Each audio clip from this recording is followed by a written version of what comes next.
What's up, ladies and gentlemen? Omni-sensei here with What If I Was Reborn in DC as Bruce Wayne? The Strongest Batman. Part 2. If you enjoy this type of content, please furiously deliver thorough justice to the like button. For Gotham. Subscribe to the channel if you haven't already done so. Remember to check out the original story linked in the description. Let's get into the rise of the strongest Batman in history without further ado.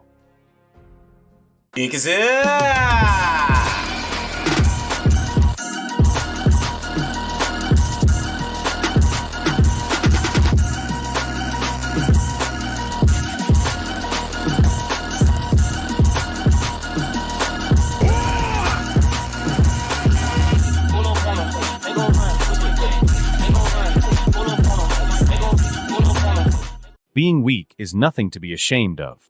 Staying weak is. Fugolian Vermilion, Black Clover. Richard Dragon POV. This is a really big house, even bigger than Sensei's dojo. I wonder what the history is behind this building, just how much blood and tears were used up to make this piece of architectural marvel. Countless useless thoughts like these began to swirl in my mind as I stood outside the door of the main mansion after ringing the bell on the door. It didn't even make sense. The guards outside at the main gate had already checked my identity and let me in, so the residents knew that I was coming. So, what was the use of placing a doorbell here? Seriously, the rich and their over-the-top security. Good morning, Mr. Dragon. We were expecting you. Please come in. The young master is waiting for you inside. A man in his late 30s or maybe early 40s greeted me after he curtly opened the door. He was probably the butler of the family, a well-mannered person if one goes by his style of speaking. Even though I had only just met him, I could sense he wasn't a selfish bloodsucker like most of the people I encountered after coming to Gotham. He seemed like a normal butler at first sight, but if one looked carefully at his posture and the thin outline of a fading muscular physique inside that suit of his, one would know that he had some decent combat experience, maybe a military man of some kind. I didn't reply to his greeting and just silently followed him. I am not here to judge people or find out about his personal history. I am simply here to teach a prospective student if he is worthy enough to be one. Otherwise, I am just here to enjoy a cup of expensive tea. As we went to the living room, which was bigger than my entire apartment, I saw the kid I was supposed to teach. And he was just what I expected him to be, a normal-looking little kid. He didn't look any different than the other hundreds of kids I have seen in my life. Maybe a little better looking than the average, but that might just be the expensive grooming products that I have heard billionaires like to use. Although the look in his eyes did seem somewhat different than what I was used to. I have seen a lot of eyes. My master, O-sensei, believed them to be the windows to our souls, displaying our true emotions, our true selves to everyone outside. I have seen eyes with looks showing a determination to survive or desire to take revenge or even greed for money and power. But his eyes were different. In his eyes, I saw absolutely nothing. They were blank. Not a single bit of emotion was present, just pure intelligence. It was like he was observing me as much as I was observing him, like a predator hiding in the shadows, waiting to see if I was a friend or a foe. Maybe they were right. He might be different than the others who normally want to learn martial arts from me. But the question was, why did they want me to teach him? Why was it so important that they even had her approach me for a favor? What's your name? I ask, not waiting for the butler to start the introductions. Don't you already know that? The kid raised one of his brows in a question. I want to hear it from you, I said as I looked him straight in the eyes. I was trying to determine his personality by observing his actions and expressions. I am not going to teach a kid with a twisted personality who might become a serial killer in the future. Wayne, Bruce Wayne. What's yours? He asked. Richard Dragon. So Bruce, I heard that you want to learn how to fight from me. I began without any dilly-dallying. Is that what you were told, that I want to learn fighting from you? Because that's not true. I can get hundreds of teachers for learning how to fight. No, what I want to learn from you is the art of unarmed combat. I want to learn the art from an artist, not how to fight from a fighter. The kid said, interrupting me. Although I don't like people interrupting me, I can't help but be impressed at his respect for both me and the skills that I learned from O-sensei. And may I ask why? Because I want to, as simple as that. It will be one of the most useful skills that I will learn in my life and will undoubtedly help me in the future in whatever I want to do. Be it surviving, showing off my talents, defending myself, protecting my friends and family, saving others, or crushing my enemies, it will help me in everything. He answered in a matter-of-fact voice. Saying that I was surprised would be an underestimation of my current mental condition. That was one of the most blatant answers to that question I had ever heard in my life. That question was once asked by my own sensei to me and my peers as well. I remember what we answered that day. I still ask every student that wants to learn from me that same question. But nobody, and I mean nobody till now, has ever given me such a blunt yet truthful answer. Most answers include serious and grim reasons like taking revenge or being powerful enough to never lose to anyone or wanting to become the best fighter in the world or wanting to protect the weak and innocent, but what he answered right now was truly out of my expectations. Ha ha ha ha. I see. Fine. But as I already mentioned to your butler, I have some conditions before I agree to teach you. I said after laughing for some time. Yes, sure, as long as they are not too stringent or restrictive, I will gladly agree. He said as he shrugged his shoulders. It's not. All I want is for you to swear never to ever use the skills that I teach you to kill anyone. I said. It was a very minor condition that most people won't even care for. I think he should be no different since this won't restrict him from anything, nor will it affect his future much. And even if he did ever want to take someone's life, he could just spend some money and get a hired gun to do the dirty work.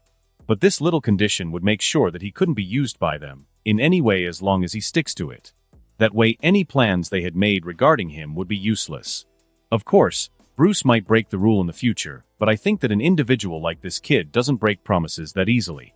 Also, I don't want a smart innocent kid like him to be ever tainted by the darkness that comes with taking a life. No, I am sorry. That won't be possible. I had sincerely hoped that you could be my teacher, but I guess I am not that fortunate. But still, thank you for your time. Bruce stood up and lightly bowed as he began to walk away without clarifying his reasons. I was not the only one surprised, as the butler standing beside me was also equally astounded. Wait, why can't you agree on that condition? I couldn't help myself but ask with curiosity brimming inside me. Does the kid want to kill someone? Does he want revenge for something? Maybe his parents' murders or something? Why, you ask? Because it would be a drag. Don't misunderstand. It's not that I want to kill people. I don't. I believe in the statement that every life is equal. But if sparing one life that is my enemy results in him or her coming after my friends, or my family and killing them for revenge or hurting numerous other innocents, just because he is an evil psycho who loves to kill, then I would much rather kill that person. Forgive me if that sounds rude. But that is what I believe in, he said like he was stating a general fact. He didn't sound rude. For some reason, he sounded logical. He sounded right. And I couldn't help but believe him. Even from his heartbeat, I knew that he was most probably not lying. They were his real thoughts.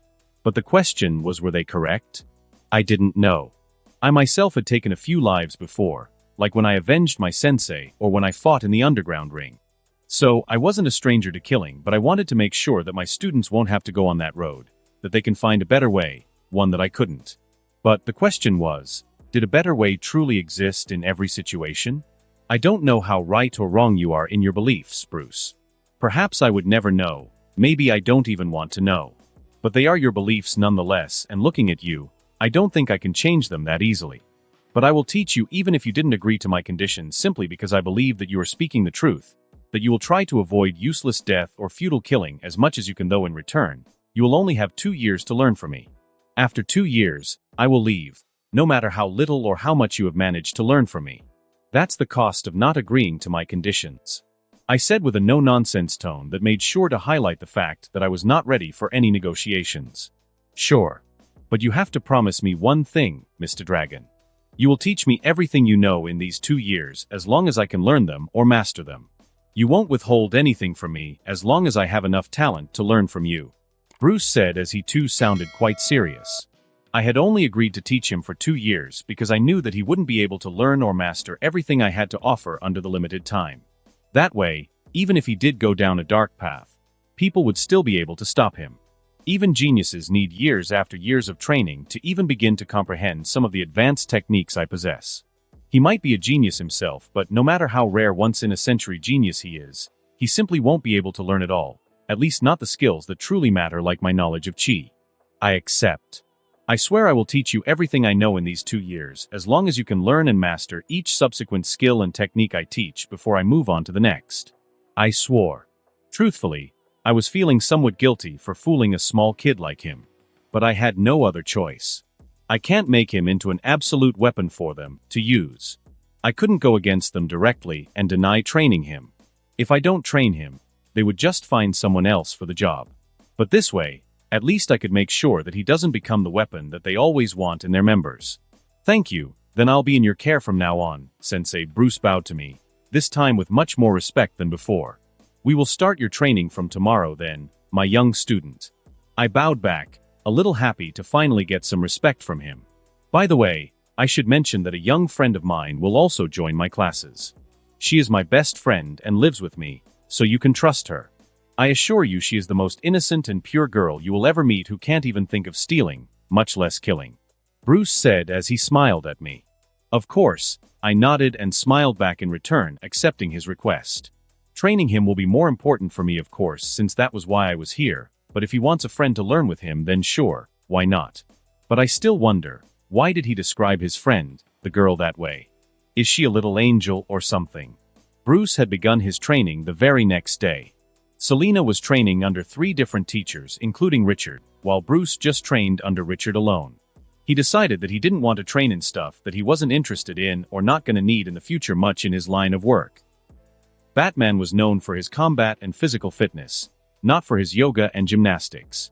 As for the level of agility, flexibility, and body-mind coordination that he was going to need to become an adept fighter, he would get it from his martial art and combat training. Speaking of martial arts, Bruce found out that martial arts weren't exactly as easy as people imagined it to be. You were not told by your master to sweep the floor 1,000 times and then after a couple of days, you become a master of fighting. No, the reality was much different. Training meant performing grueling and cruel sets of exercises and repeating even the simplest of techniques hundreds of times to master them and perform them without even the slightest of mistakes. Prodigies weren't as common as seen in movies. And unfortunately, it turned out that Bruce himself wasn't a true prodigy or a fighting genius. After the first day of training, Richard just straight out told him with an expressionless face that he was better than the average, which would have been a praise if it were in the normal world, since the average assassin in DC could easily take on the best of martial arts geniuses in his previous world. But here in the world of chi and unnatural and impossible combat techniques, he was just a guy who was slightly better than the average. And even that was probably because of him inheriting the original Bruce's better-than-average senses and brain. He might not have inherited the original's memories and stuff, but he did get his physical body, which included his potential to be the peak of what humanity could be. But even with all that, Bruce knew that he had more or less zero chance of being as good as Batman if he were to just depend on his tenacity as Batman did. Why? Simple, because he lacked the iron-hard willpower and determination that the original had. Of course, this didn't mean that he was lacking in the department. He in fact had a lot of will and determination to survive and grow strong, as well as protect the people that he cared about like Alfred, Selena, and the others, but it was nothing compared to what the original Batman had. His willpower was like the strength of a mighty river in front of that of the original Batman, which was like a raging ocean. He knew that at this rate, he could become a decent respected martial artist within a decade or two, perhaps even better than some of the other heroes and vigilantes like the Question or Black Canary, but that wasn't enough. He didn't just need to be better, he needed to be the best, and he needed to learn and master everything Richard had to offer within 2 years, which was almost practically impossible since not only he wasn't that innately talented, but also because he simply didn't have enough time to practice. He even lacked in the strength department since he was just 8 years old. So, Bruce decided to do the only thing he could do. He decided to cheat. He had already suspected that his talents in martial arts might not be the best and had begun preparing for it. A person's body might be a temple, but it's the mind that's always in control of it. And Bruce was very proud of his mind. So he finally made up his mind to start using his cheat from the second day of training. He had already tried to learn the art of combat without using it to show respect to the hundreds of shonen protagonists he had watched in his previous life, master everything from hard work alone.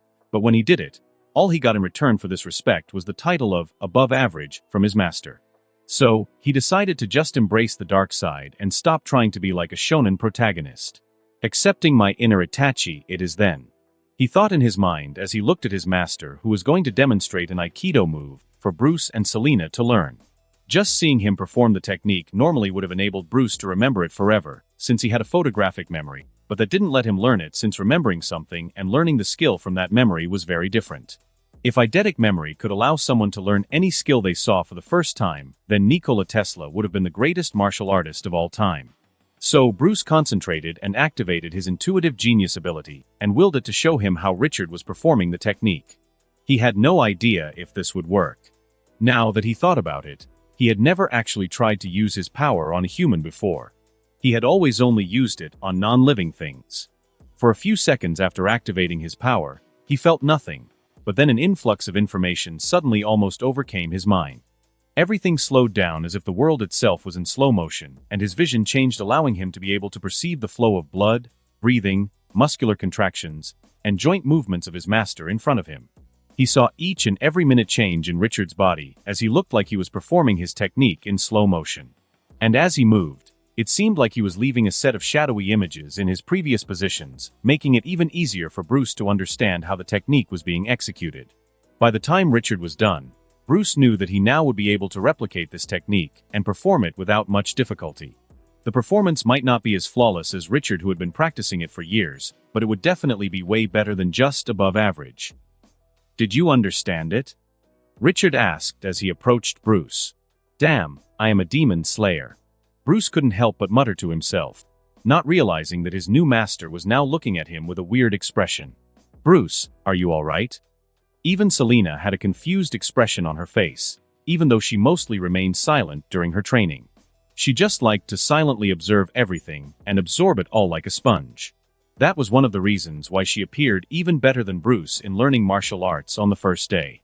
He suspected that she might even have some kind of female lead halo or superhero halo, or something that made her good at almost everything she did, including gymnastics, yoga, and even fighting. TCH. I think the previous Bruce took his superhero halo with him when he died, because I didn't get anything of the sort. He thought in his mind, annoyed at the original dead Bruce for some reason. "It's nothing. Can I try it now, master?" he asked, wanting to try out if it had really worked like how he had imagined it to be. "Yeah, sure. Go ahead," he said, not expecting a lot from Bruce.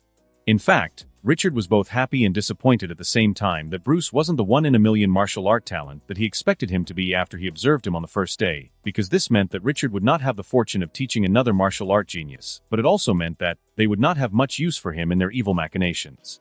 But sadly, what happened next reversed both those emotions inside Richard, making him question both his sanity and reality.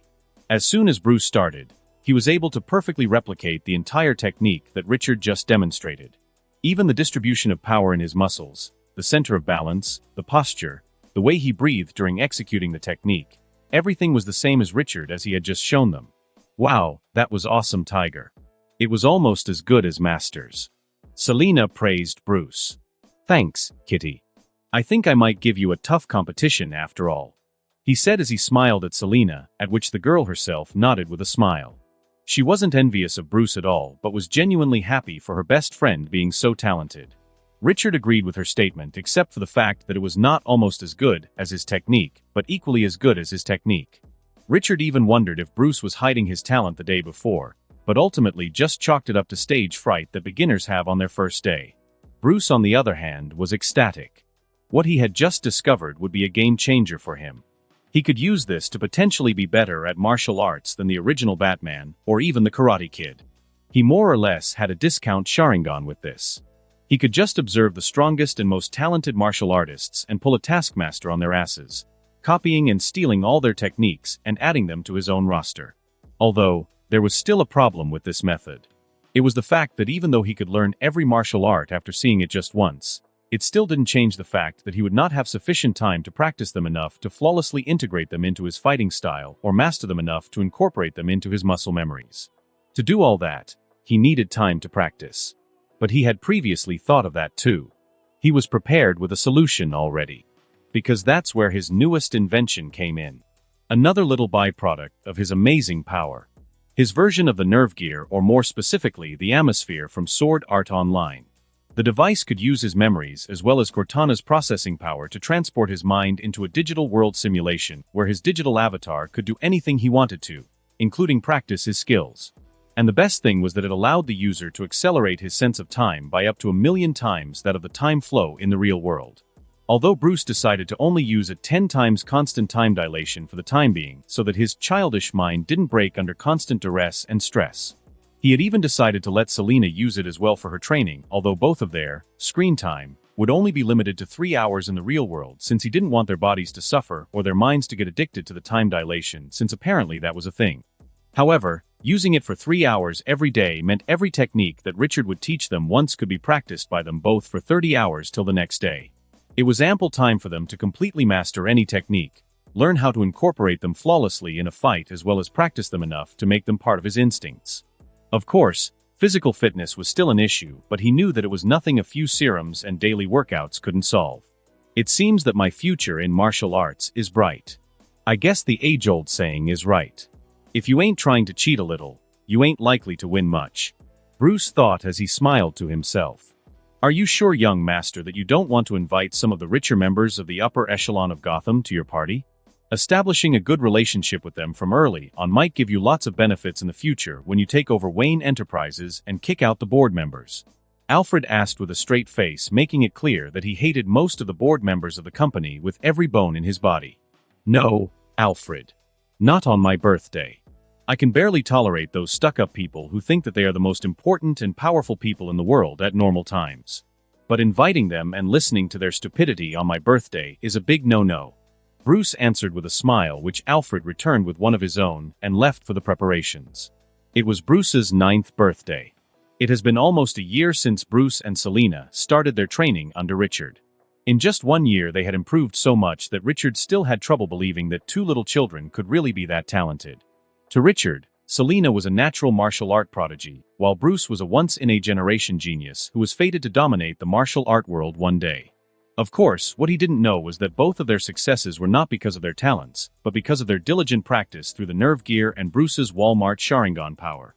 After about a month, Vicky too found out about their martial arts training when she came to play with them one morning and saw them practicing their techniques with Richard.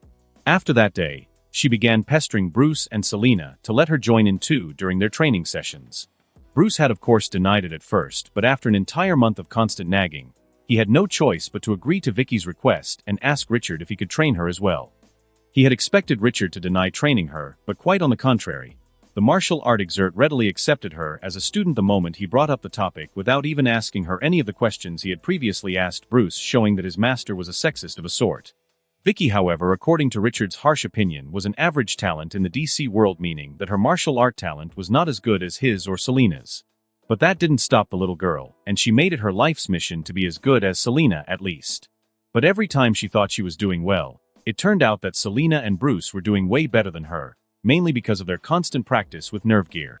She had almost fallen into depression when Bruce could no longer bear to see this, and finally revealed to her the existence of the nerve gear after making her promise not to ever tell anyone else. So Vicky too started training in the digital simulation with time dilation, and even though she wasn't as good as them, she could still be called a rare talent after she began to spend 100 hours a day practicing. This of course made Richard question his entire existence. He wondered if geniuses and prodigies were really that common nowadays, or if Gotham was a home of hidden dragons. But then he just decided not to waste his brain cells on those thoughts and go along with the flow. He even thought that it could be fate guiding him toward a better future. Helena should be coming soon. She promised that she was not gonna miss your birthday for the world. Will you finally tell her about the helmet thing?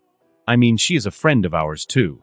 Also, we could play games together in it like the realistic racing game we played that day. Vicky said while she did her stretching exercises in her white martial arts clothes. I don't know, Vicky. I might, since I don't think she would be telling anyone about it. Bruce said as he tried to do push-ups with his childish body. Of course she won't. She is a part of the Gotham Knights, remember? The first rule of the pact was that we don't betray each other, no matter what. Also, snitching on Tiger would probably be the last thing she would do in this life. Selena said while eyeing Bruce discreetly. She had an inkling of what Bruce had done that day for Helena, even though he always refused to talk on that subject. But that only increased her respect for him in her heart, as she knew that he would do the same thing for her as well if she was in Helena's place. That's just how Bruce was, the best friend someone could ever hope for. I agree, Vicky said as she nodded with a sagely look on her face, at which Selena just snorted. The three just continued doing their respective exercises in silence after that, as they waited for Helena to arrive, as well as all of Alfred's preparations for the party to finally complete. Alfred, when I told you to make preparations for a small party, I really did mean a small party. This looks like it's the birthday of the Prince of Arabia or something, Bruce said as he looked at the over-the-top decorations adorning the walls of the ballroom. I am sorry, young master, but this is the smallest party I could prepare for your birthday. Any smaller than this, and your parents would start cursing me from their graves, he said with a small smile at the corner of his lips. Haha. Very funny, Bruce said, not able to control his own smile from leaking onto his face. The party was supposed to be small with limited guests that he knew personally, like his friends and their families, Jim Gordon and his daughter, the people that directly worked for him like his guards and maids, as well as Lucius Fox and his family, who was the current CEO of his company Wayne Solutions. So he had told Alfred to make preparations for that, but he should have expected that the lovable English butler would never compromise with a party, especially if that party was for Bruce's birthday. Oh, it seems that Ms. Helena and her uncle are already here. I will go and receive them then, Alfred said after he received a notification from his pager. She is here already, huh? I wonder how much she has changed in the last year, he thought as he looked at himself in a nearby mirror. He himself had changed a lot due to his regular training and a proper strict and balanced diet. He looked a little like that child actor who played Bruce Wayne in the Gotham TV show, but was somehow cuter and better looking. Comics logic, he guessed. I wonder how I would look when I grow up, he murmured to himself while looking at his reflection, wondering if he would look like Robert Pattinson, Christian Bale, Ben Affleck, or maybe Val Kilmer as an adult. There might also be the possibility that he wouldn't look like any one of them and resemble a Batman from the comics or animations more. According to my calculations and simulations, you will look great, master. You have perfect 99.99% pure human genes with absolutely no defects. Cortana's voice chimed in as the watch on his hand slightly glowed. Thanks, Cortana. Bruce thanked his cute little digital assistant. Is that you, Bruce? Wow, you look taller. A familiar female voice came from behind him. And so do you, Helena. Let me guess, you are learning acrobatics or maybe some martial arts. Bruce turned around and smiled at her. Along with archery. I missed you, she said as she hugged him tightly. Same, Helena, and so did Selena and Vicky. He hugged her back. Helena, Vicky suddenly shouted from the stairs and ran up to them in excitement, followed by Selena, who too looked excited but was calmer compared to Vicky. They were both dressed in white and black dresses, similar to the purple dress that Helena was currently wearing. Wait, did you girls discuss today's dress code or something?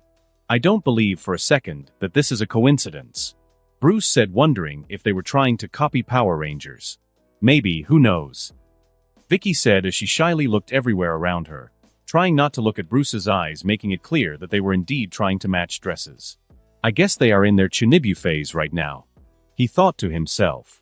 Ms. Helena, it's nice to see you after so long, and you are looking like a princess, by the way. Selena and Mississippi. Vicky, looking beautiful as always. Master Bruce, most of the other guests have arrived. Would you like to greet them? Alfred said. His demeanor had changed from a kind and loving guardian to that of a seasoned butler in front of the guests. Yeah, coming, Alfred. As for you three, enjoy yourselves at the party. I'll come to you guys after I am done meeting with the other guests. I should be done in about half an hour. You should try out the food till then. Remember, it's all free, he said with a smirk as he went away with Alfred. Has he grown even more confident and cooler than before? Helena asked sometime after Bruce was gone. Yep, but don't tell him that. He would never let us hear the end of it, Vicky said as she continued looking in the direction Bruce had left. Hey, you want to see the photographs I secretly took of Bruce when he is focused on his work and training? Selena asked with a playful smile. Yeah, let's. We will even have free snacks to eat with it. Helena giggled. The entire party was quite enjoyable for everyone who attended it. Bruce had greeted everyone that had come to his party with the utmost respect, because to him they were the few people who were currently worthy of being friends with him. He even met with Lucius' pregnant wife, who was a kind and compassionate woman, just like her husband. She was also a successful lawyer and had her own legal firm which handled all of Wayne Solutions' legal matters. Jim Gordon, on the other hand, had visited him with his little daughter Barbara, but had left soon after just about an hour when he was informed that some psycho had killed and eaten his victim. But even within that short hour, Barbara had become famous among the girls due to her cute doll-like appearance and smart responses to their questions. So they were quite sad on seeing her leave so soon. But in return, they made Detective Gordon promise that he would bring back Barbara again to meet them in the future if he had time. I guess Lolas really are famous among everyone, he thought as he looked at the girls' sad expressions while waving away at the leaving Barbara. By the way, why didn't Cortana come today? We used to talk on the computer all the time back when I was in Europe. I thought she would be coming since it's your birthday. You didn't forget to invite her, did you? Helena asked as she looked at Bruce with a raised brow. Bruce didn't know how to tell her the fact that Cortana wasn't even a real human. Selena and Vicky already knew about her, but Helena didn't since he hadn't yet revealed to her about his inventions, even though she had her own hunches ever since she saw his bat drone that night. So, he could do nothing but smile, wryly wondering how to begin explaining everything. Master Bruce, there is a friend of your father's, here to see you along with his daughter. You should probably meet him. He was quite close to your parents. Alfred said as he came up to him from behind. Sure, Alfred. Let's go. Oh, and you two should explain to Helena about Cortana and Nerve Gear. I am sure that you two are enough to clear all her doubts and answer the hundreds of questions she might have about them. He smiled at them as he quickly began to follow after Alfred without waiting for them to answer. Did he just? Vicky started. Yep. Selena sighed as she glanced at Helena, who looked like she could burst into a flurry of questions at any time. Her expression clearly said that she was annoyed and angry that she didn't know something that the rest of the members of the gang were obviously privy to. By the way, who is this family friend Alfred? Do you know his name? Bruce asked after they were out of the girl's sight. Yes, I do.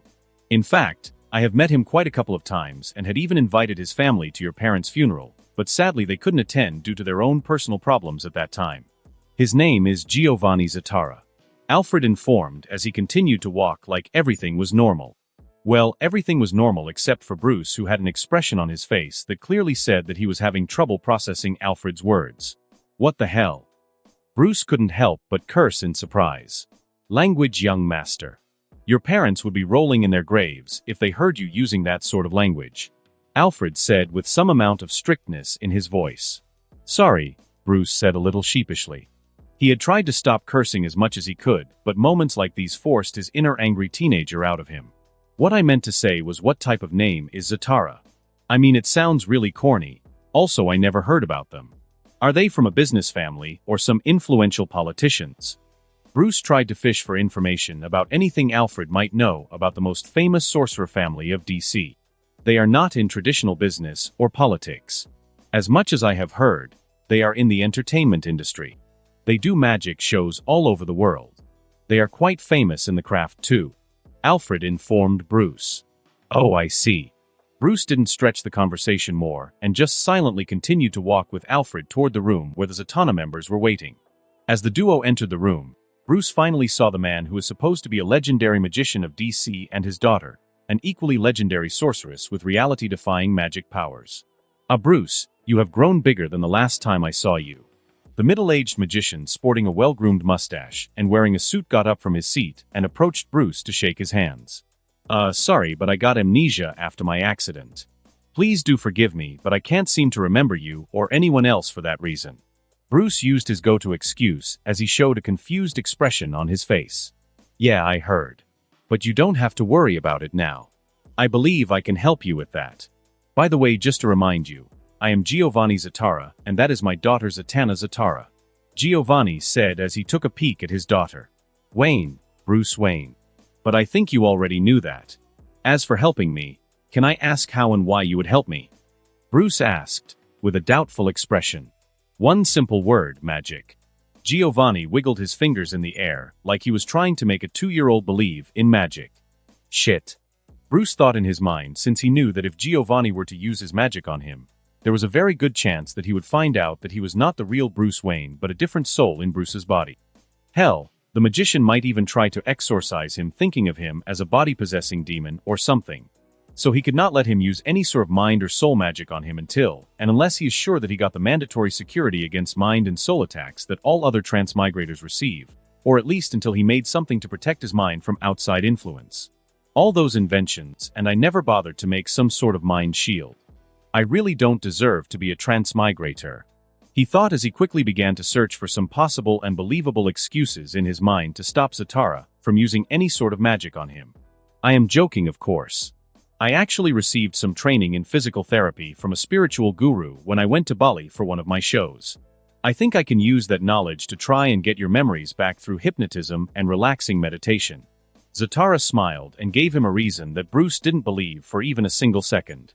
Mr. Zatara, the truth is, I actually don't want to remember what I have already forgotten.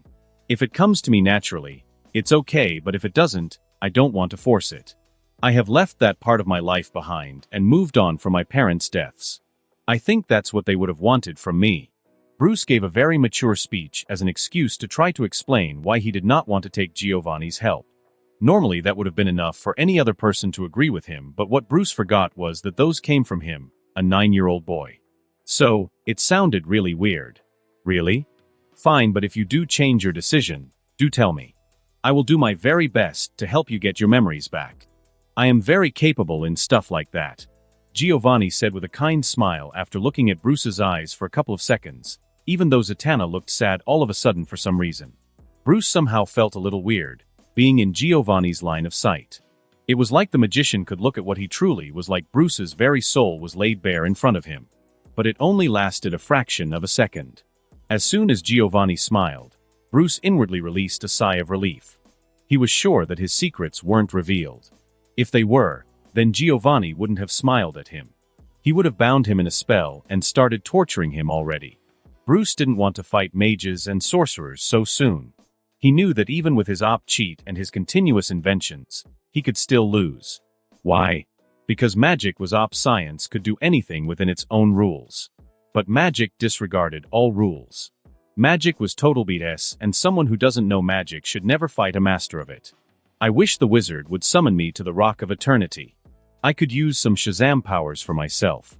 He thought as he remembered how easily one could gain god-level powers in this world.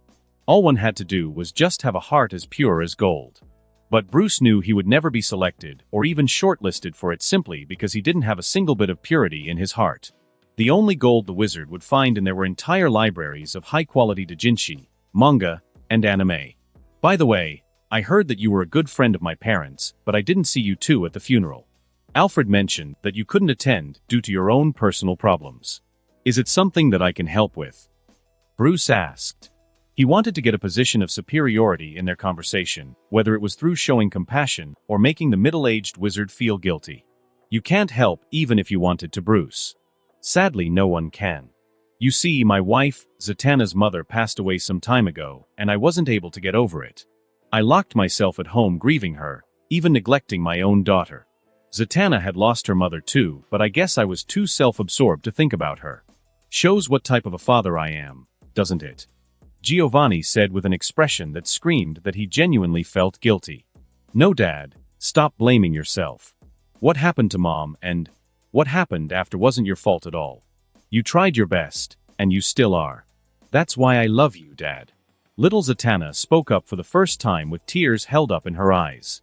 Giovanni too looked emotional at his daughter's outburst and looked at her with a complicated expression and proceeded to hug her tightly, showing how much he loved her and cared for her. While all this was happening, Bruce just continued to look at the father-daughter pair with interest. He hadn't ever seen such family drama in real life before, so this was all very interesting to him.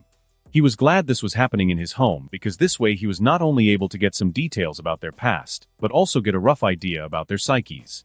Bruce had already started keeping a mental journal of sorts where he recorded the personalities, goals, ambitions, strengths, and weaknesses of all the important people he came across in his life. He was sure that this would help him immensely in the future. He could write them up too, but he didn't want to risk someone seeing that data or stealing it from him somehow. I am sorry you had to see all this. It seems we still have to work on our relationship more to avoid awkward situations like these, Giovanni said as he stopped hugging his little daughter and cleared his throat. It's okay. Truthfully, I am glad that you could sort out your differences and mend your relationship. I just hope that you two don't drift apart again. Our friends and family are the very things that define us. Without them, we are nothing. Bruce smiled somewhat sadly. You have grown much wiser than the last time I met you, Bruce. I guess losing one's parents does force one to mature quicker. Anyways, as I was saying, I was here to actually help you regain your memories. But since you don't want them back, I won't force you. Giovanni said. Thanks for that. By the way, can I ask how your wife passed away? Was it a disease or was it an accident like my parents? Bruce asked curiously. Both the husband and wife of the Zatara family were supposed to be powerful sorcerers. So his wife dying just like that seemed a little unbelievable. She died while battling the armies of hell and forcing back a demon general back into his realm. Mr. Zatara said with a straight face. Bruce didn't know how to answer back. Should he accept that reason since it was most probably true, or should he act like he didn't believe it like any normal person wouldn't? It was a joke. My wife died. In an accident. She was too kind for her own good. But I am not here today to talk about her. She is in a better place now, wherever it might be. I am here because of you and my daughter. Giovanni said as his posture suddenly became straight and his face turned stern. Huh. Bruce was confused. After my wife passed away, I realized that my daughter has been suffering a lot emotionally. Due to our constant traveling, she doesn't have a lot of friends, so to speak. So I thought she could spend some time with you since you are the only friend she ever made. That's enough, Dad. You are embarrassing me now. Zatanna interrupted with a flushed red face in an attempt to stop her dad from continuing to talk and further embarrass her. Bruce really wanted to laugh at this. It was truly hilarious.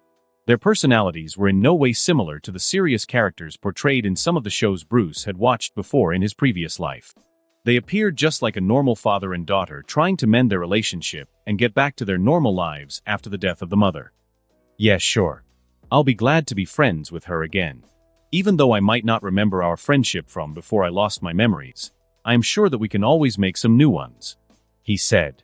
He hadn't only said that because he really liked the two, but also because this might be his chance to get closer to the hidden world of magic and learn more about the world of mysticism. All he had to do was just win their trust, and voila, he would get a magical friend as well as a free magic teacher for himself. I guess my parents did leave something useful for me besides their huge wealth. They left their contacts with some very important canon characters. He thought as he wondered who else the original Bruce and his parents might have known before their deaths. That was a little weird, wasn't it? Alfred murmured to himself with a confused face after both the magical father-daughter duo left. The butler was confused by some of the things that Giovanni had said in the conversation, especially whenever he joked about things like magic. Who the hell jokes about the death of their wife being caused by a war with demons? Bruce, on the other hand, wasn't confused at all because, unlike Alfred, he knew that the Zatara family was not ordinary at all but a magical one. So he knew exactly what he was talking about. But Bruce still had a certain doubt in his mind. Giovanni seemed really protective of his daughter. He didn't even let her talk with Bruce much, let alone allow her to play with him alone. Even though he himself asked Bruce to be her friend, to which Bruce immediately agreed, he still left with his daughter after some time, not letting her freely talk or play with him. Giovanni told Bruce that he had some important work to do and thus had to leave for the day. He took Zatanna with him too, even though Bruce told him that he wanted to celebrate his birthday with her along with his other friends. Is it purely because he is an overprotective father, or is it because he was here for something else? Whatever, he said he would send her to play here next week anyway, so I'll get my answers then, Bruce thought to himself, frowning. Yeah, it was a little weird, Bruce replied as he took out a small machine the size of a TV remote the moment the Zatara family left the mansion grounds. He then began to roam the entire room with a tool in his hand, like he was looking for something with it. After a few minutes, the lights on the device began to blink and rapidly change from white, red, green, and blue until a couple of seconds later, the green light glowed slightly more than the other lights and finally, the white light turned on. Interesting. So he did some sort of magic while he was in the room since there are traces of paranormal energies here, but there is no active spell right now, Bruce muttered to himself as he frowned. What's that, Master Bruce? Alfred couldn't control his curiosity despite his best efforts and finally asked after some time. This, my capable guardian, is a PK meter I made recently. It can detect various supernatural energies and events. Red light means ghosts or other demonic entities are detected nearby. Green means the detection of any paranormal substance or energy. Blue means the detection of a cursed object. And white means everything is normal. Bruce explained, but looking at Alfred's face, he doubted how much the butler was believing his words. He wasn't lying. He made the PK meter after he remembered the iconic device from Ghostbusters. It was the only device he currently had that could detect supernatural stuff around him. It detected ectoplasmic energy as well as the unique radiation signature of mana, and could basically detect any supernatural entity that was nearby. At first, he wanted to name it the Batmeter, but that sounded too dumb for him, so he just stuck with the original name. But he would change it if he got a better idea for it. He was even working on trying to integrate it into his bat tool, so that he doesn't have to carry a weird-looking remote with himself all the time. Do you think allowing the girl to come to play with you next week will be safe? Alfred asked as he wondered if he had contacts with any demonologist or wizard to help them if the situation required it. Yeah, it would be all right. I don't know about Giovanni, but Zatanna definitely didn't seem like a bad person. Hell, even her father seemed like a good person to me if he didn't act so suspicious. I am sure that we will know more about this later. I don't want to list them off as an enemy so soon, but we would need to be more on guard. Bruce said as he thought if he could make any other machines through his knowledge of science that could block or nullify magic. Sure, young master. I will make sure to write Mr. Zatara on my people to watch out for list. Alfred said with an expressionless straight face, not making clear if he was joking or not. I don't get it. Are you joking? You know what? It doesn't matter. I need to get back to the girls. They have been alone for a long time now. I just hope Helena is calmer than before. Bruce said as he began to walk away. He had 3 girls to get back to and entertain, and also a few remaining hours of his birthday to enjoy. Hey, where were you? You were gone for like an hour. We thought that you ditched us. We even played an entire game of Monopoly in that time. Vicky puffed up her cheeks and complained. Not even in my wildest dreams I would ever ditch you guys. I was just making sure that 2 of my guests were comfortable enough. They were a little more special than the others. Bruce smirked. Even more special than us? Selena asked without looking at him. No, of course not. There is no one more special to me than Alfred and you 3. You are my oldest and closest friends. Bruce said as he gave them a brilliant smile. Huff, it better be, Vicky said. She was the most immature among the 3 girls, probably because she hadn't experienced even a fraction of the stuff that Helena or Selena had experienced in their lives. Compared to them, she was just a normal girl in a happy family. By the way, they told me about your inventions. Is it true that you gave birth to Cortana? Helena asked with stars in her eyes. Gave birth is too far-fetched a word, but yes, I made Cortana. You want to meet her? Bruce asked. Yeah, of course I do. She is the coolest person I have ever met. Helena fangirled. Thank you for the compliment. The watch on Bruce's wrist buzzed as Cortana spoke through it and responded to Helena. I think she meant Cortana was that you were the coolest after me, right Helena? Bruce asked shamelessly. Yeah, sure, Helena said, not caring about Bruce's hurt sentiments at not being called the coolest kid among them. Okay, you want to see my cool bat cave? Bruce asked. Helena already knew a lot of stuff about Bruce, just like he knew a lot of stuff about her. He knew that Helena would never betray him at this point. Even if they were young, their bond was too strong for them to backstab each other. Yeah, of course I do. Vicky told me all about it. She even said that we could use a computer to play a racing game in another world. Helena revealed. Really, Vicky? After all the time I told you to not reveal anything about the Batcave to anyone. Bruce narrowed his eyes at Vicky. What, you said to not tell it to any adult or stranger? But Helena is our friend. You said yourself that you trust her. Vicky argued, not able to look him in the eyes. Fine. Let's go to the Batcave. But if you tell about it to anyone else ever again without taking my permission first, I swear I will delete all your memories and make you believe you are a chicken. Bruce threatened half-heartedly, although he didn't even have anything to make true on his threat. As Bruce led them to his Batcave through one of the many secret entries, this one being the classic opening of a hidden door by twisting a certain statue's hand in a particular way, Helena was gobsmacked after seeing the inside of the cave. The entire cave was decorated with LED lights in a cool dark design. There were assortments of various machines and tools lying all around, with the most noticeable being a giant computer at the front of the cave. That's a pretty big computer, Helena commented. Yeah, that's the Bat computer.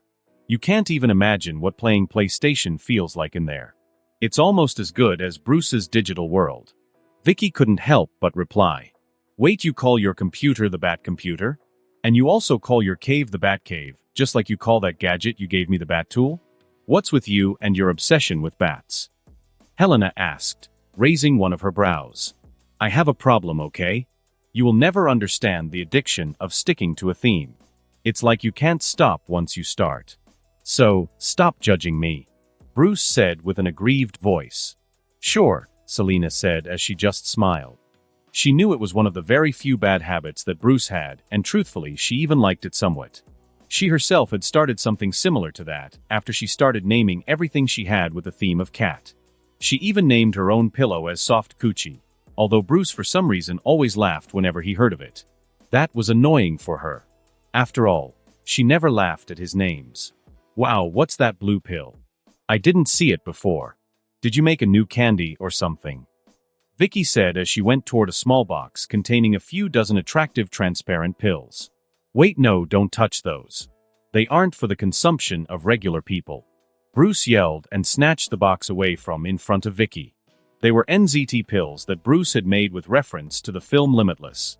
They were supposed to let anyone use 100% of their mind's capacity, giving them photographic memory and perfect recall. But Bruce more or less already had those two abilities through his power. What he really wanted from these pills was the Sherlock Holmes-like genius observation and deduction skills they could give him when consumed.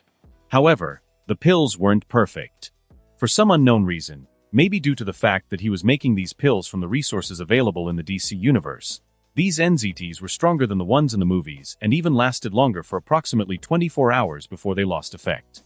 But in return, they had more negative effects on the user's mind, like the elimination of empathy, severe addiction, slow breakdown of neurons, dependency on the drug, and other harmful consequences. So Bruce right now was working on a booster dose to counter those negative impacts.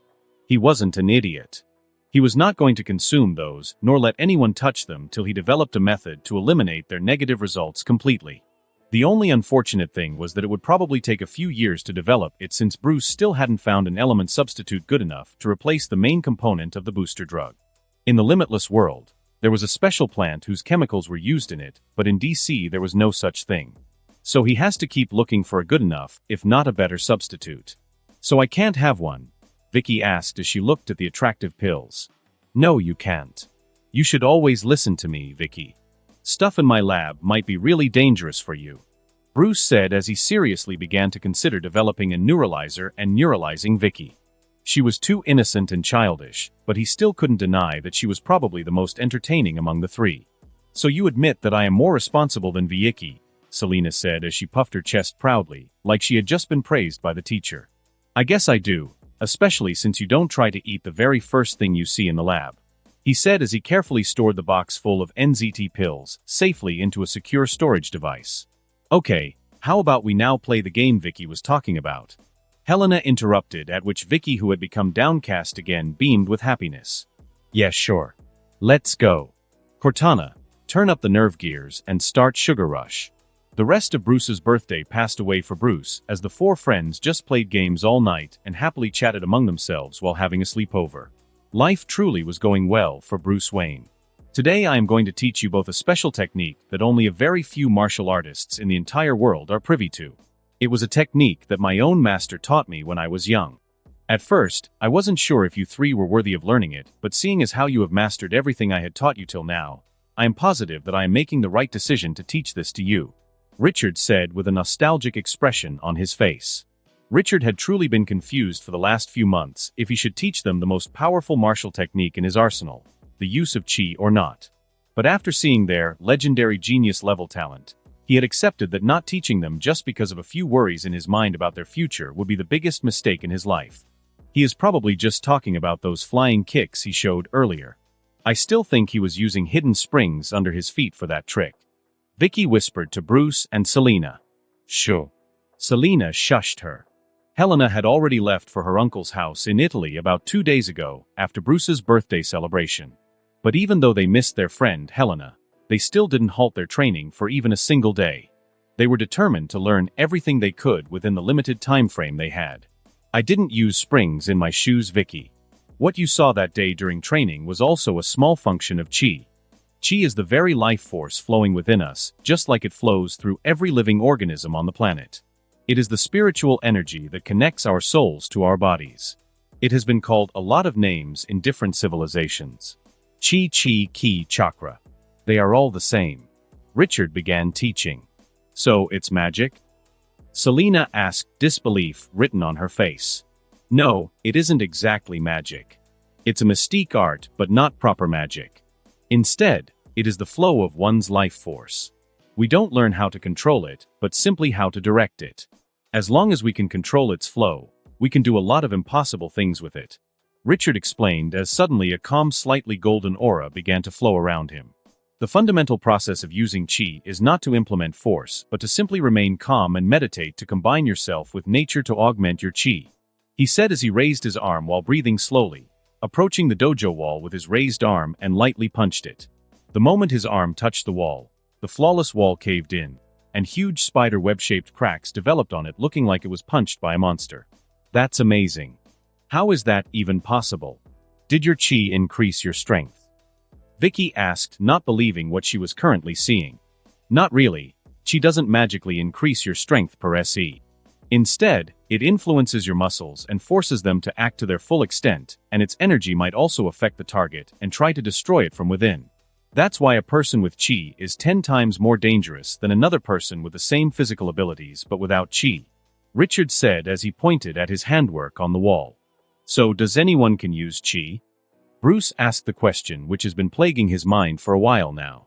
Yep, as long as the person is alive and has a soul, he or she will be able to learn to use qi, Richard answered. Now let's see which one of you can learn qi the fastest. It's quite different than the other martial arts techniques I have taught you till now. While those mostly depended on your physical abilities, this one depends on your state of mind and tranquility of soul. After that, Richard showed them a set of meditation and specific breathing techniques for them to best harness the power of qi. They weren't quite hard for them to follow, but performing them constantly as Richard demanded it was a sweat-inducing task. Bruce was quite excited to learn qi because he had thought that qi would enable him to achieve the impossible. In his mind, he had even imagined himself as a wuxia protagonist who could just by cultivating all day long increase his power, but he soon understood the difference between qi in DC verse and qi in wuxia or xia novels. Qi here was only a temporary method of increasing one's physical abilities through contact with one's spiritual side. But there was no tempering your body or stuff. In a word, this qi was meant for combat, not cultivation. Bruce had already successfully copied the breathing and meditation techniques of Richard a long time ago, the moment when he had first shown it to Bruce and the girls, but copying and learning weren't the same thing. Bruce had merely copied those techniques, but to learn them he needed to find inner peace, according to Shifu, Richard Dragon. And that was where he was finding some difficulties. He didn't even understand what inner peace was, because he was quite sure that he was already as calm and peaceful as he could be. So he wondered what he was truly missing in his quest for learning qi. Well, probably nothing 100 hours of constant grind on my nerve gear won't solve. He thought to himself as he smirked and looked at the two girls practicing the techniques and trying to copy them to the T. They were really working hard, probably even more than him since they had to work harder to keep up with him despite him cheating his way through with his photographic reflexes. Omniscient POV, you are back. So, did you find anything about the anomaly? A humanoid figure with a deep voice asked without turning back. I did. I went to his house with my daughter. And don't call him an anomaly. That's not a respectable way to address anyone. He is not a thing but a living person and only a kid at that. Giovanni Zatara said with an annoyed expression on his face. Humans and their petty manners. It's funny.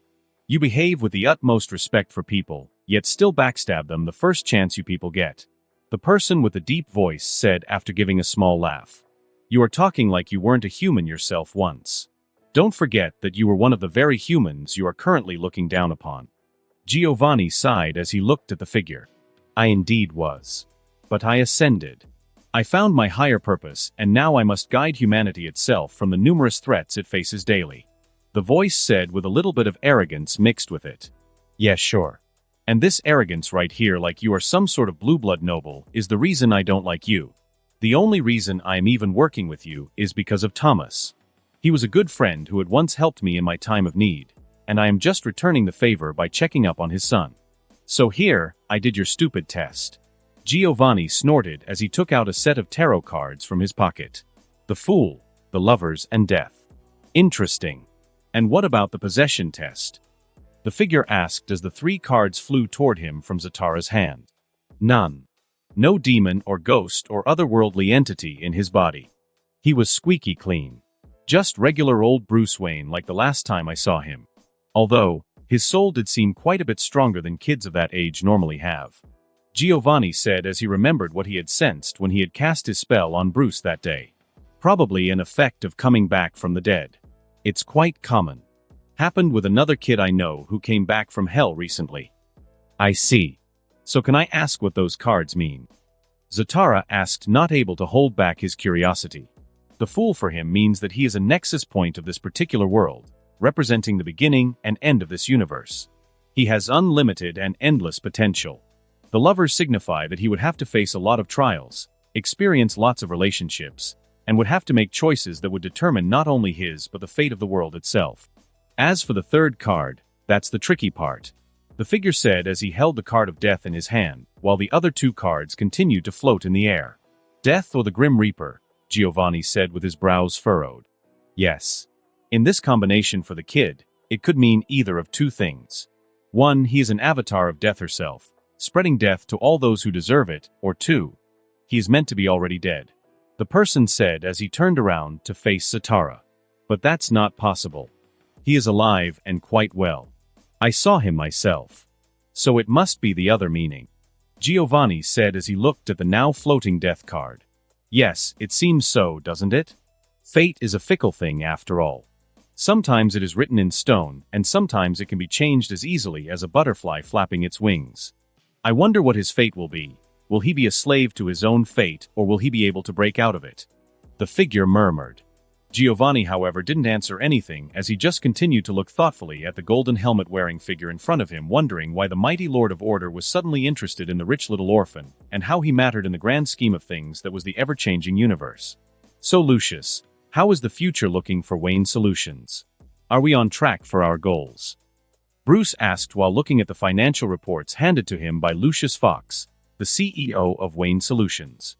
Most of our annual goals have already been realized, and we have also met our revenue targets. Wayne Electronics had significant growth following the release of our commercial drone technology and the Xbox gaming console that you provided us the design with.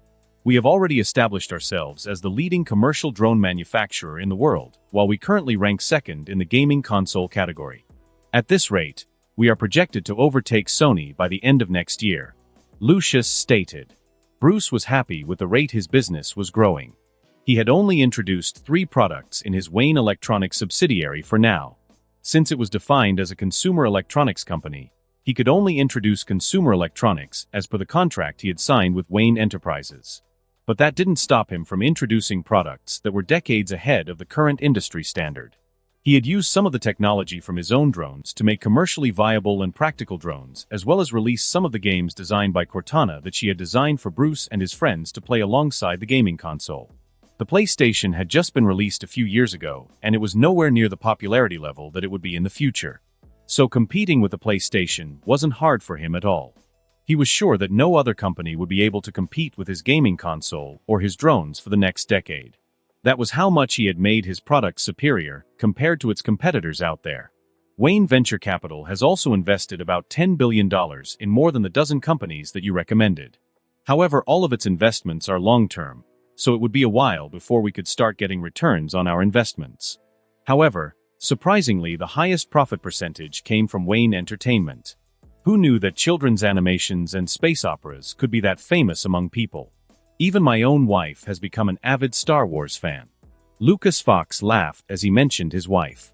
I know, right? Space magic and talking animals are unexpectedly quite attractive to moviegoers. Bruce smiled back as he remembered how even Selena and Vicky had become fans of The Lion King and Star Wars respectively. The employees in his entertainment company had proven their competitiveness by shooting both films in less than 4 months, which was quite an achievement. After that, all the post-production and editing of the 2 films were completed with the help of Cortana and his new editing software in less than a week. This allowed them to release both of his films in a single year with a 1-month gap. Both films, due to smart marketing campaign strategies which were devised by Cortana, had brought tremors in Hollywood and had collected more than $1 billion in global box office collection, solidifying Wayne Entertainment as the newest rising giant of Hollywood. What about the computer designs I sent you? Do you think you'll be able to mass-produce them by next year? Bruce asked. We should be. The design, although much more complicated than the other computers of this time, can still be replicated by our factories, once we upgrade them with some higher-tiered machinery. Lucius answered him. Good. We will be releasing the Wayne range of compact laptops next year, along with other PC software and programs that come with it. Bruce said as he put down the financial reports on the table. That's a good decision. Capturing the growing computer market will be a good second step to increasing our customer base. I'll be making the preparations for the launch till then. Lucius nodded. Okay. By the way, did you find any of the minerals I mentioned to you earlier? The young billionaire asked. No, most of our contacts haven't even heard about the minerals you mentioned. However, there's a chance we might find the metal promethium soon. A dealer in Africa had reportedly been selling certain quantities of the metal in the underworld in exchange for advanced weaponry, so we might be able to acquire some from him if we offer a good value. However, if I may ask, why do you even need those? He asked Bruce with curiosity evident in his voice. For the future of our company, Lucius. It's as easy as that. He smiled at Lucius, not revealing any of his real plans to the genius CEO. Okay, as you say. Just don't get into any trouble, Bruce. Lucius Fox said as he got ready to take his leave. I won't, Bruce simply replied, not saying too much as he too stood up to bid him goodbye. Bruce was glad that all of his businesses were doing great. He had lots of ways to earn big money. Cortana could just hack into bank servers and start transferring money to him. But his newest business was the most efficient and safest method for that. He could not only earn enough money without rousing any suspicion, but also make sure that he could amass some power, influence, and connections along with it as well.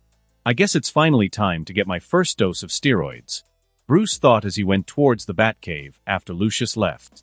After Richard taught him how to use chi, Bruce had been trying to master it as quickly as possible. He had used all measures available to him to do that.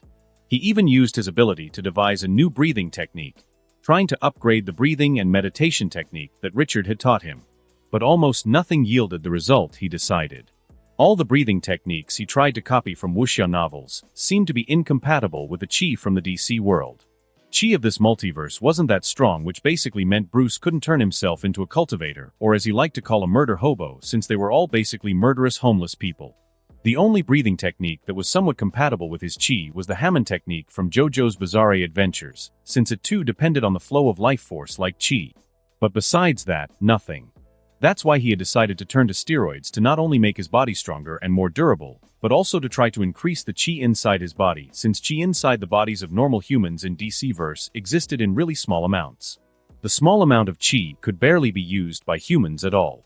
Even martial arts experts like Richard Dragon liked to use supernatural amulets or other things to concentrate and augment the chi inside them, while most experts like Lady Shiva barely used chi in normal battles since it was too draining. However, he hadn't developed any meta serum or superhuman serum for that, but instead made a simple gene enhancer. Its purpose was to enhance his body to the peak state of a flawless human and lock it in that condition. This meant that he wouldn't be as powerful as Captain America or other super soldiers, but he would be the strongest normal human. He would have the same physique as the original Batman would have had one day, only he would have it without putting in the effort, which was a big win in his book. Now, one might ask why he wasn't going for a stronger and more powerful serum to make himself as OP as he possibly could. The answer was simple. He couldn't. While developing super serums sounds super easy, like making a cup of hot coffee, in reality, it wasn't. He barely had enough knowledge and research data to develop the peak human gene enhancer. Developing something like the Super Soldier Serum or Extremis or Radioactive Spider from Marvel or Compound V from The Boys or the Gene Modification Formula from the World of Heroes was more than he could handle for now, much less developing the Exogene Kryptonian Serum or the Golden Sentry Serum. Bruce had desperately tried to make them using his ability, but besides having massive headaches, he didn't receive any other significant knowledge about them. And truthfully, Bruce actually expected that. Even the Super Soldier Serum, which he had come the closest to understanding among all the super serums, was the most complicated biotechnology in the world, even more than the Sandevistan or Kerenzikov from Cyberpunk. Guys like Erskine and Frederick Vaught were mega geniuses who were probably some of the smartest in their respective multiverses in their fiction.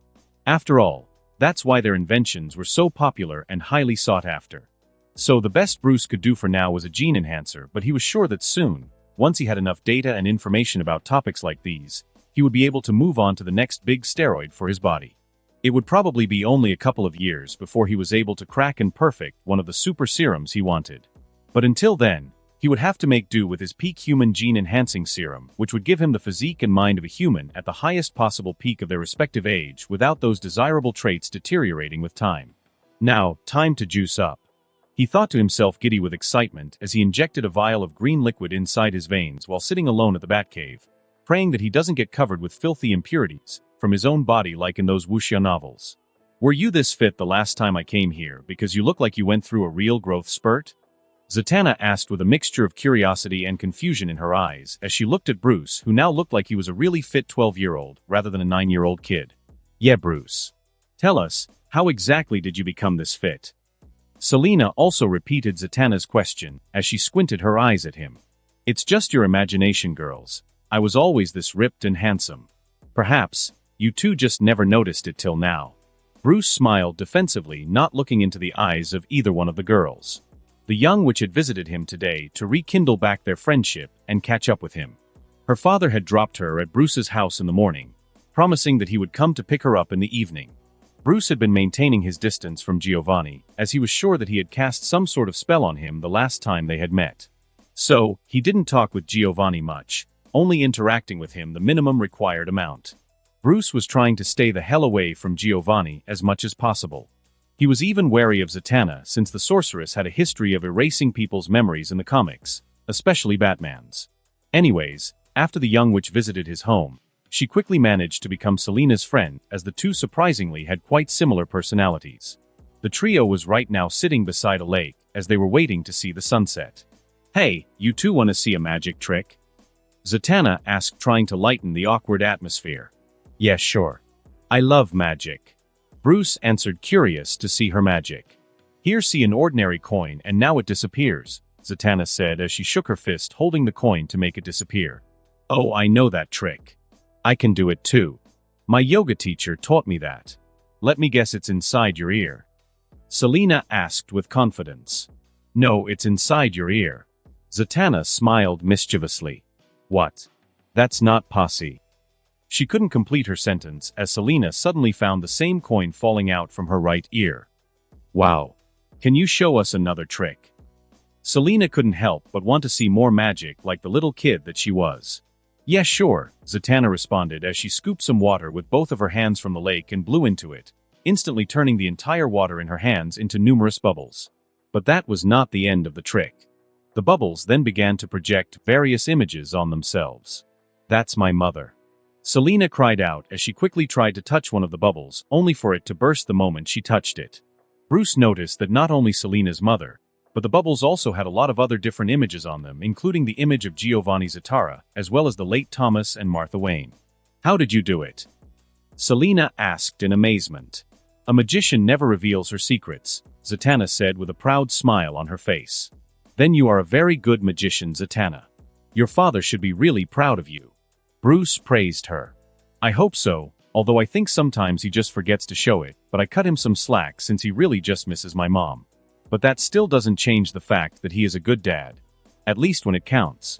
Zatanna said as she sadly looked at a bubble that was showing the image of a beautiful young woman, probably her mother. Bruce had already partly figured out how the trick worked. It worked on some kind of mental magic where the bubbles can read the memories of its targets and identify the people whom the targets missed the most in their memories, and it showed the images of those people to its targets. Truthfully, the trick would have been quite a good one if it were not for the fact that the bubbles could literally look into other people's memories without their permission.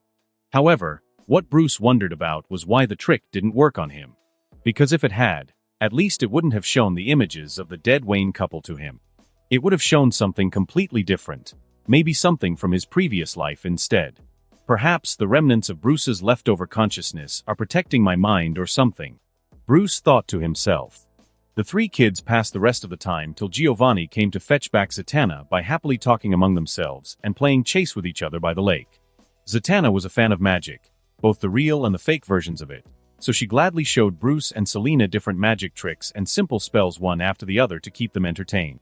By the end of her visit, all three were pretty happy as they had enjoyed themselves a lot and promised to meet up again soon. Even Alfred, who had kept an eye on them from the very start, was glad that the kids had enjoyed themselves. "She is cool, isn't she?" Selena said after Zatanna had happily left with her father in the evening. "Yeah, she definitely is," Bruce said while deactivating the necklace on his neck, a small tool he had specially designed to obstruct telepaths from messing with his mind. The necklace worked by releasing an inaudible and undetectable signal of a particular frequency which barred any brain waves or theta waves from approaching the user's brain and affecting the user's mind in any way. He had developed it after he met Mr. Zatara that day. Bruce developed it for himself and even gifted one to Alfred and Selena, each as well, to also make sure that nobody could know his secrets by reading their minds.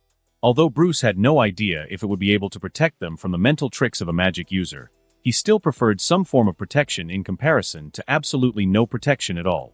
Even though it seemed that Bruce ultimately didn't need the necklace since this Zatanna appeared too sweet and childish to use mind-altering magic on him, he would still continue to wear it simply because he liked to be ready for everything, including any random telepath appearing out of nowhere to try to learn his secrets by reading his mind or deciding what memories Bruce should and shouldn't remember. "Bruce, it's time to start your chi practice simulation." Cortana's voice came from his watch as it slightly vibrated on his hand. *Fine.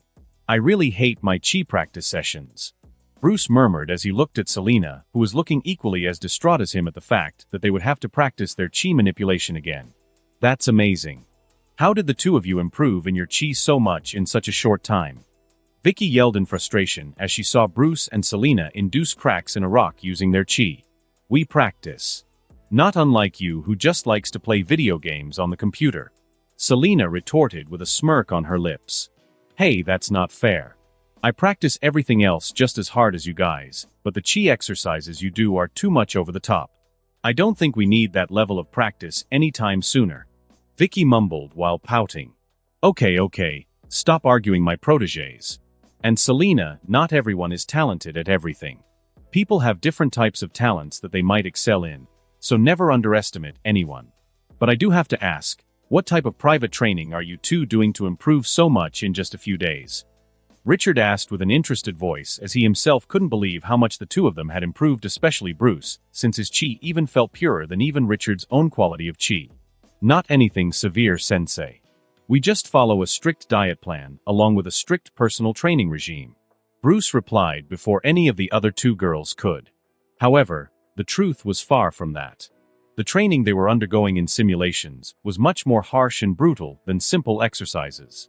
They were basically trying to master something like Ultra Instinct to sharpen their chi by fighting with digitally simulated wild animals for hours on end until they were out of energy or they could no longer move. Of course, they weren't fighting with lions or tigers. In fact, Selena's choice of animal sparring partner was humorously a pack of wild cats, while Bruce's was mostly wolves. The two trained daily while having almost what could be called life-and-death fights in the simulations to sharpen their instincts and reflexes. That's why Vicky, being mostly a normal girl compared to the two without any specific goals in mind, didn't want to go through what they did. It wasn't because she was lazy, but simply because she had no reason to be as strict on herself as the other two did, since Selena had the goal to take revenge against her father, while Bruce wanted to grow stronger to survive what was to come in the future. "Fine, but I want to remind you three that my 2 years will soon be up in a few months. So you should speed up your training if you want to learn some more tricks from me. After all, I still haven't shown you my unique dragon-style kung fu that I developed myself with the help of my chi techniques." Richard smiled good-naturedly as he looked at his 3 students, sighing heavily at the mention of more training. He himself was feeling bad for trying to pressure them to work harder, but he had no choice. He had already decided to teach them everything he could since he believed that it was his fortune to be able to teach students as talented as them in his lifetime. But he also couldn't extend his stay since he had already promised to only teach them for 2 years. Not a single day more or less, and he always honored his promises. "By the way, I was thinking about taking you 3 somewhere to give you a treat tomorrow. But since you guys are so tired, I guess I will have to skip that," Richard said, keeping his fingers on his chin like he was sorry for not being able to give them a treat. "No, we are not tired. We will definitely work harder to master your dragon kung fu, sensei," Selena shouted with renewed vigor. "Yeah, I can still do double the training I am doing right now," Vicky said, even though her voice sounded like she could cry any time. "Yeah, sure. You had me at treat anyways," Bruce said with a smile, not at all caring that he was a billionaire who could eat as much as he wanted any time on his own. "That's good.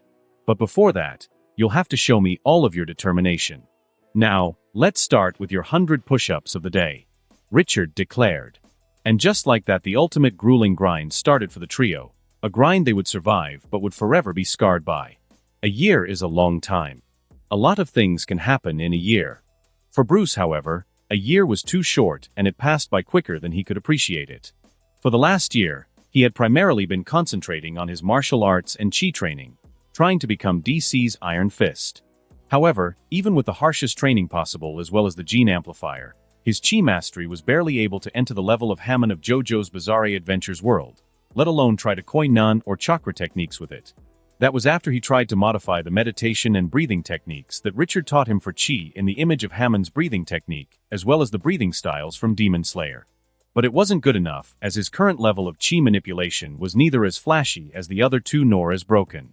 He was sure he couldn't slash a rock with a normal sword, nor could he make bubbles of acid through his superior chi manipulation. But he still had hope. According to his theory, his chi would either improve with time as he grew up, or it would become better as he made more and more improvements to his genetics using different serums. Bruce had revealed his gene amplifier to Selena and Alfred as well after he concluded it was safe enough for them to use.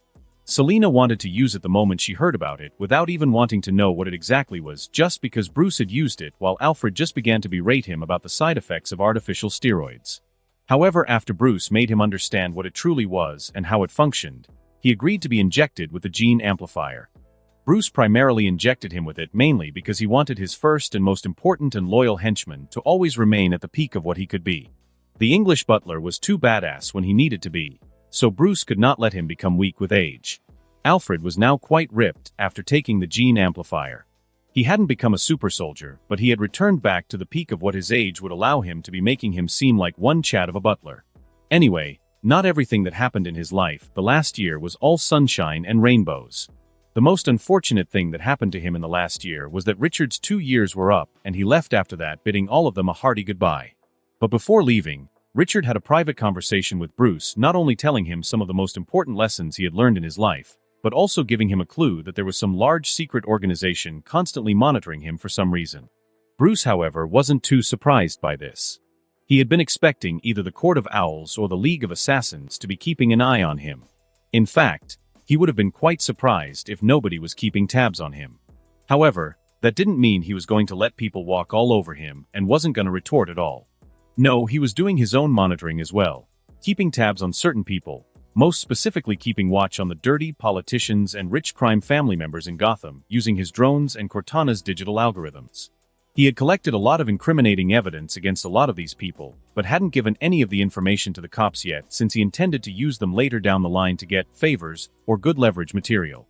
Also, after Richard left, Bruce didn't waste any time and moved his sight to his next potential combat instructor, one who wouldn't focus on teaching him meditation or chi, but how to instead use his skills to the maximum efficiency and fulfill his objective in any way possible, no matter what he had to do. Yes, he was trying to get Deathstroke as his next combat instructor, and that was the reason why Bruce was back in his living room, interviewing Slade Wilson right now. So wait. You're telling me that my only job would be giving you and your family protection from external threats, and teaching you how to, in your own words, hunt people down? A man who looked like he was in his mid-40s with military-style hair and a chiseled body with multiple scars visible on various parts of his body asked with doubt in his eyes while sitting on a sofa opposite Bruce. Precisely, yes. But you will have to teach me everything you know. Also, you will need to defend me and my family from all the threats against us out there, no matter how severe. Bruce said as he made Deathstroke's expected duties clear to him. I see. Well, as exciting and adventurous as this new job sounds, I didn't quit the army to become a babysitter kid. So my answer is going to be no. But I do wish you well and hope you can get a good teacher yourself to teach you the value of time and how not to waste it on famous mercenaries. Slade Wilson said as he stood up to leave. He had in no way any desire to waste his time on training snotty-nosed children, so he directly refused and was preparing to leave, but Bruce of course had other plans. $10 million a month, Bruce uttered with a small smile on his lips. What did you just say? Slade had to stop moving for a few seconds to register what Bruce said to him. You heard me. I know you quit the military because you thought that your skills would be better off being used in other places where they would be more appreciated than in the army. So the question is, do you think 10 million is enough appreciation or not? Bruce asked as he looked at Slade in his eyes, already knowing what the future #1 mercenary in the world would answer. You are ready to spend $120 million just to get training from me and receive my protection? People can hire armies with that amount of money, so why would you be giving it to me? Slade said, not being able to control his expression, since he still hadn't become the experienced veterinary hitman he would become one day. Because I believe you are as good as any small mercenary company out there, if not better. Also, my superpower is being rich. Bruce answered smugly, snickering at his own answer like it was some kind of inside joke. Okay, I accept. You will be my protege from now on, Little Wayne. I will be your mentor. As long as you pay me, that is. Slade said as he nodded his head and shook Bruce's hands at the deal. And that was how Slade Wilson became Bruce's new trainer and bodyguard. He gladly kept his end of the deal. He took care of every possible threat around Bruce while teaching him, and in extension Selena, everything that the retired soldier possibly could unknowingly help in creating an unstoppable beast that even he would one day be wary of. By the way, why are we going to Smallville, Kansas for our school trip? Weren't there any better, more educational, or more fun places to visit than that? Hell, maybe even Metropolis would have been better than that boring old town. Vicky complained as she sat at the back of the school bus with Bruce and Selena. It's because a certain someone wanted to experience farms instead of enjoying elegant dining and wonderful shopping, Vicky, Selena muttered with some annoyance in her voice. Oh, come on. You two will enjoy it too. I am sure the place won't be as boring as you are imagining right now. Who knows, maybe you will even love the place by the time we return. Bruce said, not wanting to give an explanation on why he wanted to go there in the first place. Bruce's life had become quite smooth since he started training under Slade. Unbelievably brutally harsh training like he was a masochist, continuous practice of chi in simulations, his constant study in serums and BioWare, and his research to make an atomic printer or a replicator from Star Trek, was the norm of his life. So, a school trip was a welcome fresh change from his perspective. And imagine his surprise when one of the options for the school trip was Smallville. After seeing the name of that town, Bruce remembered that an all-powerful Kryptonian kid should be living there right now with his adoptive parents. Thus, Bruce, being the rich asshole he was, had Alfred pull some strings and made Smallville the destination for their school trip that year. This would make Bruce's job a lot easier. Not only would he get access to the DNA of a Kryptonian for research purposes in that town, but also would be able to meet and judge the Clark Kent of this world for himself. Maybe even establish a relationship with him early on if everything went right. After all, he didn't want to waste his time by repeating the Superman vs. Batman events again, just because of some misunderstanding between them. He really wanted to avoid unnecessary and useless battles like those, and hoped that he would be able to do exactly that in the future, and that Superman or any other heroes wouldn't be dumb enough to fight him just because their ideals don't match or something. However, all of that would come down to what Clark Kent or Kal-El of this world was like, what Superman, the beacon of hope of this world, was truly like. Now class, we have finally arrived in Smallville, a small town in Kansas particularly famous for its farms, orchards, and meteor falls. A female teacher started to speak as the bus stopped with so much excitement in her voice that it sounded like she was performing in front of millions of people. How the hell does she have so much excitement after such a long drive? It took us about an entire day to reach here, and we did it by a goddamn bus. Who the hell even drives from New Jersey to Kansas anyway? God, I hate my job as a teacher. A male teacher muttered in a low voice in the corner as he watched the female teacher excitedly make her speech. Bruce was able to hear him, and he truthfully agreed with him. He had himself almost begun to regret influencing the school's decision to come here. Even traveling to Metropolis would have been more comfortable than this. Perhaps, he should fund the plane tickets for the class tour the next time. After the female teacher ended her speech in the same exciting manner she started, the entire school group was met by the teachers and some of the students of a local school in Smallville as part of a combined learning and interaction program. The teachers made a friendly welcome speech, and the students also welcomed them warmly. Bruce was a little disappointed that Clark wasn't in the receiving group, but again he was sure that he was never that lucky. Anyways, after they were done introducing themselves to each other, they were allowed to go back and rest for the day as the main tour was set for the next day. Separate rooms for boys and girls had been prepared for the students as well to take rest. Each room was supposed to hold 3 students, while individual rooms were prepared for the teachers. Selena and Vicky were lucky in this case since they had gotten the same room and only needed to share with one more girl. Bruce, on the other hand, had wondered if he should get his own room or maybe buy his own house, but he finally decided that he should be humble for once and thus agreed to share a room with two other idiots who talked more about their daddies and their money than themselves. Not that he could complain since he himself loved his new daddy's money. Nice room. A voice almost startled Bruce, which was a very hard thing to do due to his training in chi, as well as his peak human senses. So whoever the voice belonged to was great at sneaking. Slade. I told you to stay at home and that I can do this. Bruce sighed as he looked at his bodyguard who had somehow entered the room after two of the boys had fallen asleep. It doesn't really work like that, you know. I took money to protect you. Might as well give my best to make it happen. Also, Alfred looks at me with judgment-filled eyes whenever I try to relax at home, so I was more or less forced to follow you here. But don't worry, nobody would know about me. I am really good at staying undercover. Wilson said with a smirk. The next day, the Gothamites were taken to the local school in Smallville, where a lot of students were waiting for them. But this didn't make his job of finding Clark any easier. Are you looking for someone in particular? Selena said, slightly annoyed at the lack of attention Bruce had given to her since they came to Smallville yesterday. Yes, I am actually, Bruce said without making it completely clear what he was looking for with an annoyed expression on his face. Hey look, if it ain't the billionaire orphan. What are you doing here? Don't tell me you are here trying to make another orphanage or something like that in Smallville. A kid looking a couple of years older than them with a smug-looking punk face and a bald head walked up to Bruce and asked, "Do I know you?" Bruce asked confusedly, wondering if he had just met his first random young master. You don't recognize me? Ha, I guess news does travel slowly in Gotham. I am Lex Luthor, son of Lionel Luthor of the Luthor Industries. And this is my sister, Lena Luthor.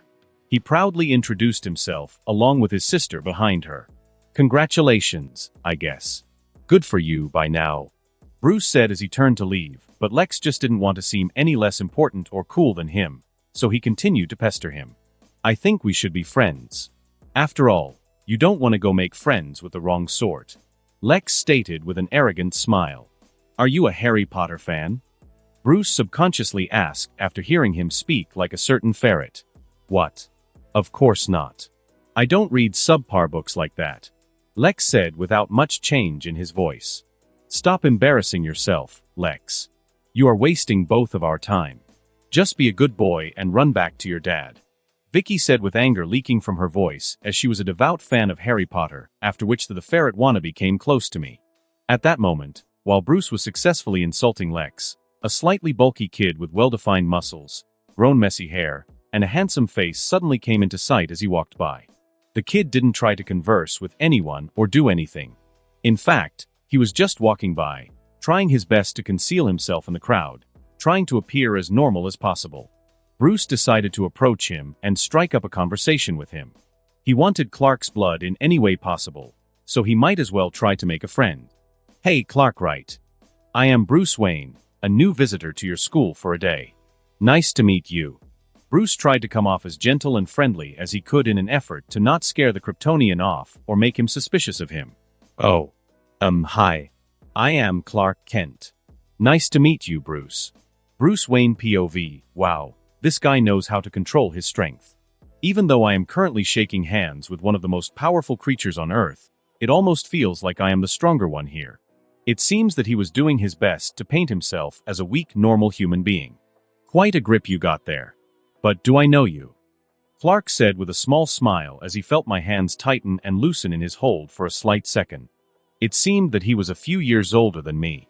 He was probably somewhere around 12 or 13, looking like a 15-16-year-old, while I was only 10, even though I too was taller for my age, having the body of a 13-year-old. Well, I don't know, depends on how up-to-date you are with current affairs.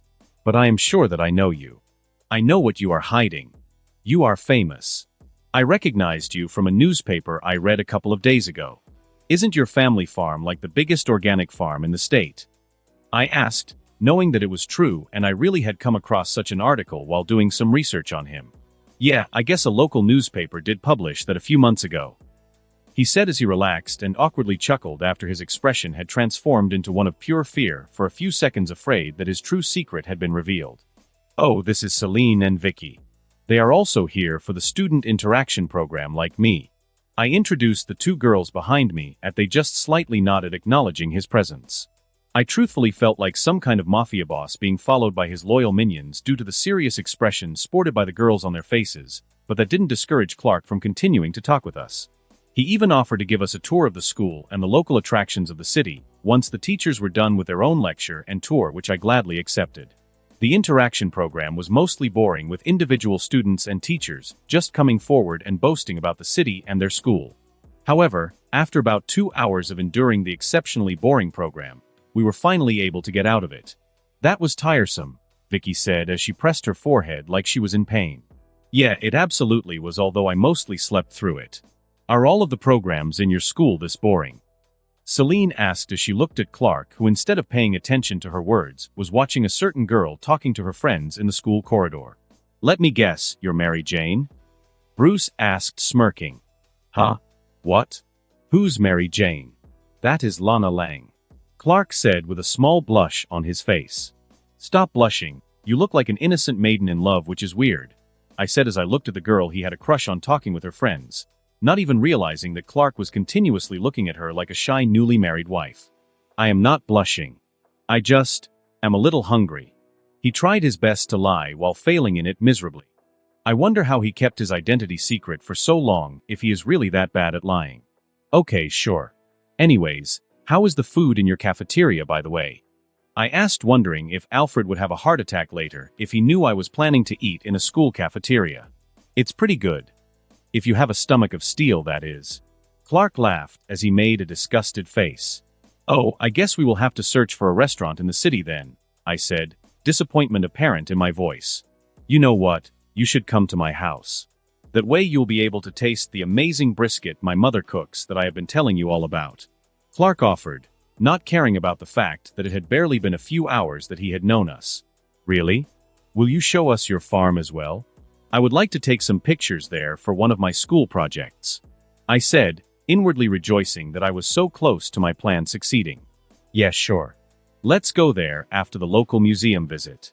I am sure that my parents would be quite happy at seeing that I managed to make some friends. He uttered excitedly, but immediately shut up after realizing that he had just embarrassed himself in front of us by revealing how he didn't have any good friends at school. Interesting. So this version of Clark Kent is not that good at making friends. I guess I could use this later to get closer to the guy. Well, I wouldn't say a friend, but maybe acquaintance. Selena started to say but couldn't continue as I gave her a hard, don't you dare say it look. She is joking. We are indeed friends. And we will be glad to come to your house, I quickly said, giving a stink eye to Selena for almost running my perfect plan, at which she just pouted like a cute cat. Even Vicky joined in with her. I wonder why the two were so much upset with me. I thought they would be happy coming to Smallville. After all, this is the legendary place where Superman was raised, just like Gotham was a legendary place where Batman. Oh, I see now. Of course, Smallville was important to me as a reincarnation from another world. But they weren't from another world like me. They were locals, and to them, this was just another small town in a really big country. Also, the fact that a potential visit to Los Angeles was cancelled so that we could come here also didn't help. Anyways, after we attended the local museum, which by the way was just a small building showcasing different farm tools and dolls of famous farmers, along with some of the more famous tourist spots in the city, the school finally ended for the day, and the three of us were finally permitted to go to our rooms while Clark was let go to his home. But of course, as we had all agreed beforehand, instead of going to our respective rooms, all three of us went along with Clark to his farm. It was a small city and thus barely a 10-minute walk. We didn't even have to sneak out, as a small request from me was enough to convince the teachers to let us go. We fortunately didn't run into Lex Luthor again. Lex in this world didn't seem truly evil yet, but was annoying as hell. Currently, he is more like Harry Osborn from Marvel, rather than an extremely intelligent manipulative genius who wants to get rid of an alien immigrant from his planet. But again, he is just in his early teens, so he has plenty of time to grow into his role. I would have at least tried to bring him to the light side, but I could barely tolerate him for even a few seconds, much less try to show the little asshole the right way. But this is again probably my inner teenager ranting. Also, which millionaire father lets his son go to a small school in a small city instead of sending him to the best establishments in a city like Metropolis, because that's where the headquarters of their company is? They weren't billionaires, Well, not even close to billionaires, but they had too many millions in their pockets and too much greed in their hearts to lead a slow life out in the middle of nowhere instead of a giant skyscraper in a city of metal like some Japanese protagonists. So while wondering about why all billionaires are big assholes with the exception of me of course, as well as talking with Clark and the girls about random childish topics like TV shows, the newest video games, and other stuff like that, we soon reached our destination. Now, I have heard a lot of things about Superman's financial condition in my past life, like they were just poor farmers or they were barely feeding themselves, but after seeing the truly massive amount of cultivable land just lying there surrounding his home as well as the animal houses and the mini lake on their estate, I refuse to believe that they were anything less than the elite. Because whoever thinks that there isn't any money in farming in the US is an idiot. You could make tons of money if you are smart enough and know which crops to grow. But sadly, it seems that Papa Kent wasn't that smart since all I saw growing on the farm was corn and wheat. Hey Clark, do you have animals on your farm? I asked, wondering if they were involved in animal husbandry, as well since corn is preferred by farmers if they are involved in the dairy or meat industry. We used to have a few cows, but not anymore. Dad sold them a couple of months ago because he isn't able to do all of the work alone anymore, and even Mom has been suffering from some mild back pain for a few days. I tried to help, but Dad doesn't like it when I use my POW. When I skip school. He said while almost telling me his secret. It is so funny that a person who is so bad at lying could successfully keep up his secret superhero identity for years by just using a pair of eyeglasses. Also, his words confirmed my doubts. His adoptive dad is a generic retard, owning one of the biggest farmlands in the state but working in it alone without hiring any help, not growing crops that would have been far more profitable, not trying to establish an animal farm business which could make him far more money than this, and even refusing his son's help when his son could plant thousands of trees as well as water them within just a couple of seconds, and even manipulate the weather somehow with his super breath, is more than plain stupid. Truthfully, it is ridiculous and even insulting. Here I am trying to do my best to prepare for the future any way I can, and this old man was trying to live life in the difficult mode. He could have been one of the richest landowners in the state, but no. He is more busy trying to be an Uncle Ben Ultra than trying to be a better father or husband. As we went straight to the house, Clark gently knocked on the door, and within just a few seconds of waiting, the door opened, revealing a woman in her late 30s standing at the entry wearing a cooking apron and staring at us with surprised eyes. Why is every female character who is a future widow and related to a superhero so hot? It's like the writers or the presidents or whoever is responsible for this wants people to have indecent thoughts about them. Clark, you are back. And I see you have made some new friends. Won't you introduce them to me? She said with a smile as she looked at us with joy visible in her eyes. She seemed to be really happy that her adopted son had found new friends despite his handicap of not being a normal human. Oh yeah. I met them today at school. They are from Gotham here to visit our town. This is Selina Kyle, Vicky and Vale, and Bruce Wayne. He introduced all of us to his mother with excitement and pride filling his voice. He sounded like this was the first time any friend of his had come to his home with him, so he was really proud to show us off to his parents like we were an achievement for him on the long road of attaining normalness. Oh, happy to meet with. Wait, did you just say Bruce Wayne?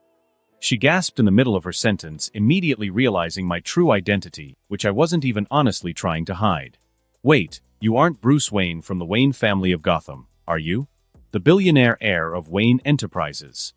She couldn't help but ask in surprise, but instantly got ashamed when she realized what she had asked. Yes, I am, ma'am. I didn't try to hide my identity at all. I had no reason to. In fact, the plan I was slowly hatching in my mind required me to divulge my identity to the Kent family. I had no desire to fight Superman. I didn't want to repeat the stupid fight from the movies to make myself seem like some dark, broody caped crusader on the side of bloody vengeance. No, instead I would play it smart and make sure that Superman would think thrice before even considering attacking me in the future, no matter what. Getting over her surprise within a couple of seconds, Mrs. Kent invited us in with doubt still wretched on her face. She looked like she was still debating with herself on whether to believe she was in a dream, or if I was lying, or if her son had truly befriended the richest kid in the world. You know you don't have to treat me or any one of us any different than you treat anyone else that visits your home, I said as we all sat around the kitchen table. Their sofa was apparently not comfortable enough, so we had to sit around the table. None of us cared about it, but it did help me realize that these guys were really not making enough money, period. Clark was the exact opposite of what Bruce was. He had powers with a poor family compared to the original Bruce who had no powers but an extremely huge inheritance. I am not. I am just treating you like how I would have treated a normal guest. Also, this is the first time any of Clark's friends actually came home with him. So, I would have to at least make sure that you get the minimum respect so that you can continue to be friends with him. She explained. Mom, come on. You are embarrassing me. Clark muttered with a red face. Am I? Oh well, I guess you are at the stage where anything your mother says embarrasses you, doesn't it? Martha Kent said with a teasing smile. You don't have to worry. We will continue to be friends with Clark no matter how you treat us, Vicky said, probably feeling bad at how she treated him before. Although that delicious smell of the steak will help a lot, Selena said, focusing on food like always. Sometimes I wonder, was Selena Kyle always this much of a foodie, because it's practically impossible to maintain that slim body with how much food she eats every day unless of course comic book logic. Yeah, the steak is almost done. Good thing I cooked a little extra today. Jonathan will be back any minute too. I am sure that he will be as glad as me to meet his son's friends for the first time.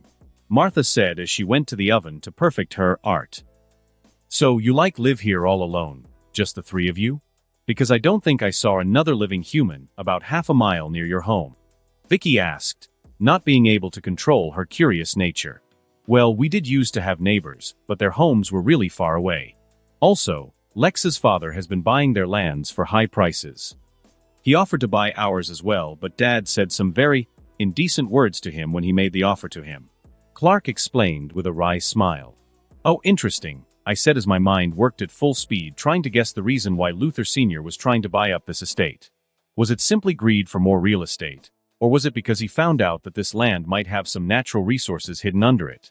The most likely reason is probably the presence of the Countess meteor fragments that fell on the surrounding land a couple of years ago, particularly the piece of advanced technology in the form of the alien super baby pod that Clark came in. As the five of us continued to talk on various topics, and I steadily collected information from them about everything I needed to know about Smallville, I understood a few things. This version of the city was something like a combination of the different iterations of the city ever shown primarily in the movies and the comics, with some elements of the TV show mixed in there as well. Even though none of the big-name DC villains have ever attacked the Kent family, a lot of small-time gangs have, and from Clark's stories as well as how he avoided talking about them, it seemed like he had taken care of them secretly in his own peaceful manner. Martha even mentioned how Clark had a bad boy phase last month where he suddenly tried to act like he was a gang member or something. So unless Clark had a bipolar disorder somehow in this universe, that was definitely some red kryptonite dust working its magic on him. But the question for me was if the red alien crack is a natural element in this universe or if someone artificially made it. Also, whoever made it, does he have more of it, or even the green kryptonite that would undoubtedly be required to make it? As thoughts like these were going through my head with me trying to decide whether to send some drones to search for Clark's baby pod and invade some Luthor laboratories or not, since those labs would most probably be the ones behind any sort of research that would include kryptonite and Kryptonian genes. Papa Kent finally came home as the patriarch of the family gently knocked on the door. Oh honey, you are here. You would not believe who came to visit us. It's Clark's first group of friends. Mrs. Kent tried to interest her husband in us and make him seem friendlier despite his tired face that screamed, I just want to eat and go to sleep, making Clark even more embarrassed in front of us. She introduced all of us one by one, but unlike her, Jonathan Kent didn't react to my name much except just raise his brows for a single second after losing interest. Hello, little ones. I didn't know that my son could actually make good-looking fellas like you his friends. I guess he exceeded my expectations, Jonathan said as he ruffled his son's hair with a smile despite his tiredness. He looked happy at his son making some friends, but there was also a small light of fear and doubt hidden expertly behind his smiling eyes. You don't look good, Mr. Kent. Are you sure that you should be working that hard in the field? Selena could not help but ask. It might sound insulting to someone else listening to her, but she probably feels really bad looking at the tired body of the man who looked much older than he was due to how much work he did every day. It's okay. These old bones are tougher than they look. Plus I have Hank to look after me, he said with a small smile as he sat down at the table. You mean Crypto? Clark muttered in a low voice as a dog barked on cue and came running from the outside through the small pet flap on the door I hadn't noticed before, reminding me how absolutely shit my detective skills are as well as the importance of the NZT pills that I was so close to perfecting. Also, why does this dog exist here? I mean, isn't it some kind of funny animated character designed to entertain children? I mean, I watched the Super Pets movie, one of the very few DC movies that was actually likable, and that's where I saw the character first. I thought it was only an animal comic character made for kids that don't exist in canon of any kind. By the way, I want a dog now, or maybe a cat, even though I have Selena. I wonder why I feel somebody just insulted me, Selena murmured as she looked around, trying to figure out the cause for her feelings. But of course, I didn't give her a chance to test her developing womanly instincts and just diverted the conversation. Are you going to keep working here like this? I mean, shouldn't you try out some other ways to make money, like leasing the land or doing some real estate trading, or maybe even doing some smart farming like growing more cash crops or getting into the meat and dairy industry? That would probably make a lot of money until some vegetable munching protesters with too much time in their hand try to shut the industry down in the name of nature in the future. I tried to advise the man, who continued to smile looking at me. I definitely could, but real estate is a business of the sharks. I neither have the capital, the connections, nor the sharp personality required to make a few bucks in the business. They would eat me alive if I ever tried it. And I would gladly switch to cash crops or animal farming, but the maintenance and setup costs are huge, which any bank would never lend a farmer like me even on their best of days. As for leasing the land, I am a farmer from birth, little man. I cannot move away from my roots, he said with a sad sigh as he focused his attention on the piece of steak his wife was bringing to the table. But what about the Senate position that you wanted to pursue when you were still young? I thought that it was your dream to become a senator for the state of Kansas one day, Martha said as she looked at her husband with supporting eyes. That was all in my youth, Martha. I was stupid enough to dream a lot of stupid things back then. You were one of the very few ones that came true among them. Also, I have a family now. I don't have time to run after stupid dreams. I would much prefer to be with you guys than old men insulting and arguing with each other in expensive suits. Plus, we have something to protect now, he said with a small laugh as he took a look at Clark, who kept petting the alien dog that had taken its place on his lap. I realized something after hearing Mr. Kent's words. Yes, he might be a retard, as I had determined before, but the man was the nicest retard I had ever met in my life.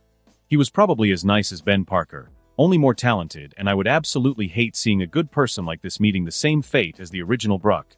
My own parents. I was never able to save them, but I might try to save him and earn some good karma for myself. Plus, I would need it to balance the bad karma I would be steadily accumulating by killing irredeemable psychos. Plus, a senator needs sponsors, donors, and people with connections. Who would be investing in an old farmer like me? He said as he gave a hearty laugh and picked up his piece of meat with a fork. I'll do it, I said as I bit into my food like it was no big deal. Well, it truthfully wasn't. The Waynes had spent huge amounts of money on political lobbying in the past. Thomas Wayne's campaign in Gotham, when he was running for mayor, cost a lot. So financing another person wasn't a big deal for me. Also, he also could give me a lot of things in return if he won. So, he was more of an investment than a charity. Wait, what? Every member of the Kent family said in unison, while even Crypto looked like it was confused about why Clark suddenly stopped rubbing its stomach. Selena and Vicky just concentrated on their dinners, rather than adding to the conversation. They knew too much about my attitude to doubt my words or question my reasons. They knew that I could even burn $1 billion for no reason at all if I felt that would profit me somehow in the future. Why would you even consider? Jonathan could not complete his words as the Kent family landline rang up. The man didn't have any choice but to pause the conversation to go and pick up the phone. It seems like they were not so poor that they could not afford a home phone. Hello. Oh, Ross, it's you. What? How? Are you sure? It might just be some stupid rumor or something. Okay, sure. You too, and thanks for the information, Arthur. Jonathan kept the phone down with a grim expression on his face. He looked like he had aged a few months from that call alone. Was that Peter Ross' father on the phone? What did he say? Martha looked worried as she approached the senior Kent and placed her hand on his shoulder to show her support. Yeah, that was Arthur. He said that a weird woman had been seen walking through the town of Smallville. She has supposedly even killed a few people and is now a wanted criminal on the charge of homicide. He said as he took a quick look at Clark, not wanting to say anything else. Was that it? I don't understand why you are so worried about it. I am sure they will catch her. We will stay safe inside the house. I am sure that we can make enough room for Bruce, Selena, and Vicky in our house today as well so that they can stay the night. I'll call the school and... Martha started to say, but was soon interrupted by her husband again. Some witnesses say that the woman is capable of melting things with fire gushing from her eyes, wrecking entire cars with a single punch, and even bullets don't have any effect on her. She calls herself Ether and is going through the entire town searching for something. Or someone. Jonathan, do you think she wants? Martha didn't complete her statement, as she just sadly took a look at her adopted son sitting with his dog on his lap with an ashen face. I am sure whatever the woman's aim is, she won't be able to achieve it. I believe that the cops would get her before she could cause any more damage. Jonathan looked like he didn't believe his own words. The cops? Dad, this woman has already killed multiple people. If bullets do not affect her, I don't see how they can imprison her before she takes another life. Clark protested. Maybe, but ordinary folks like us cannot do anything to prevent that now, can we? We will have to just sit tight and hope for the people from law enforcement to successfully subdue her. Jonathan said like it was a matter of fact, and he wanted no argument against it. Then I hope that you feel good tomorrow morning when more people die because we did nothing to even try to help. Clark argued as he left the table in anger with Crypto following him in tow.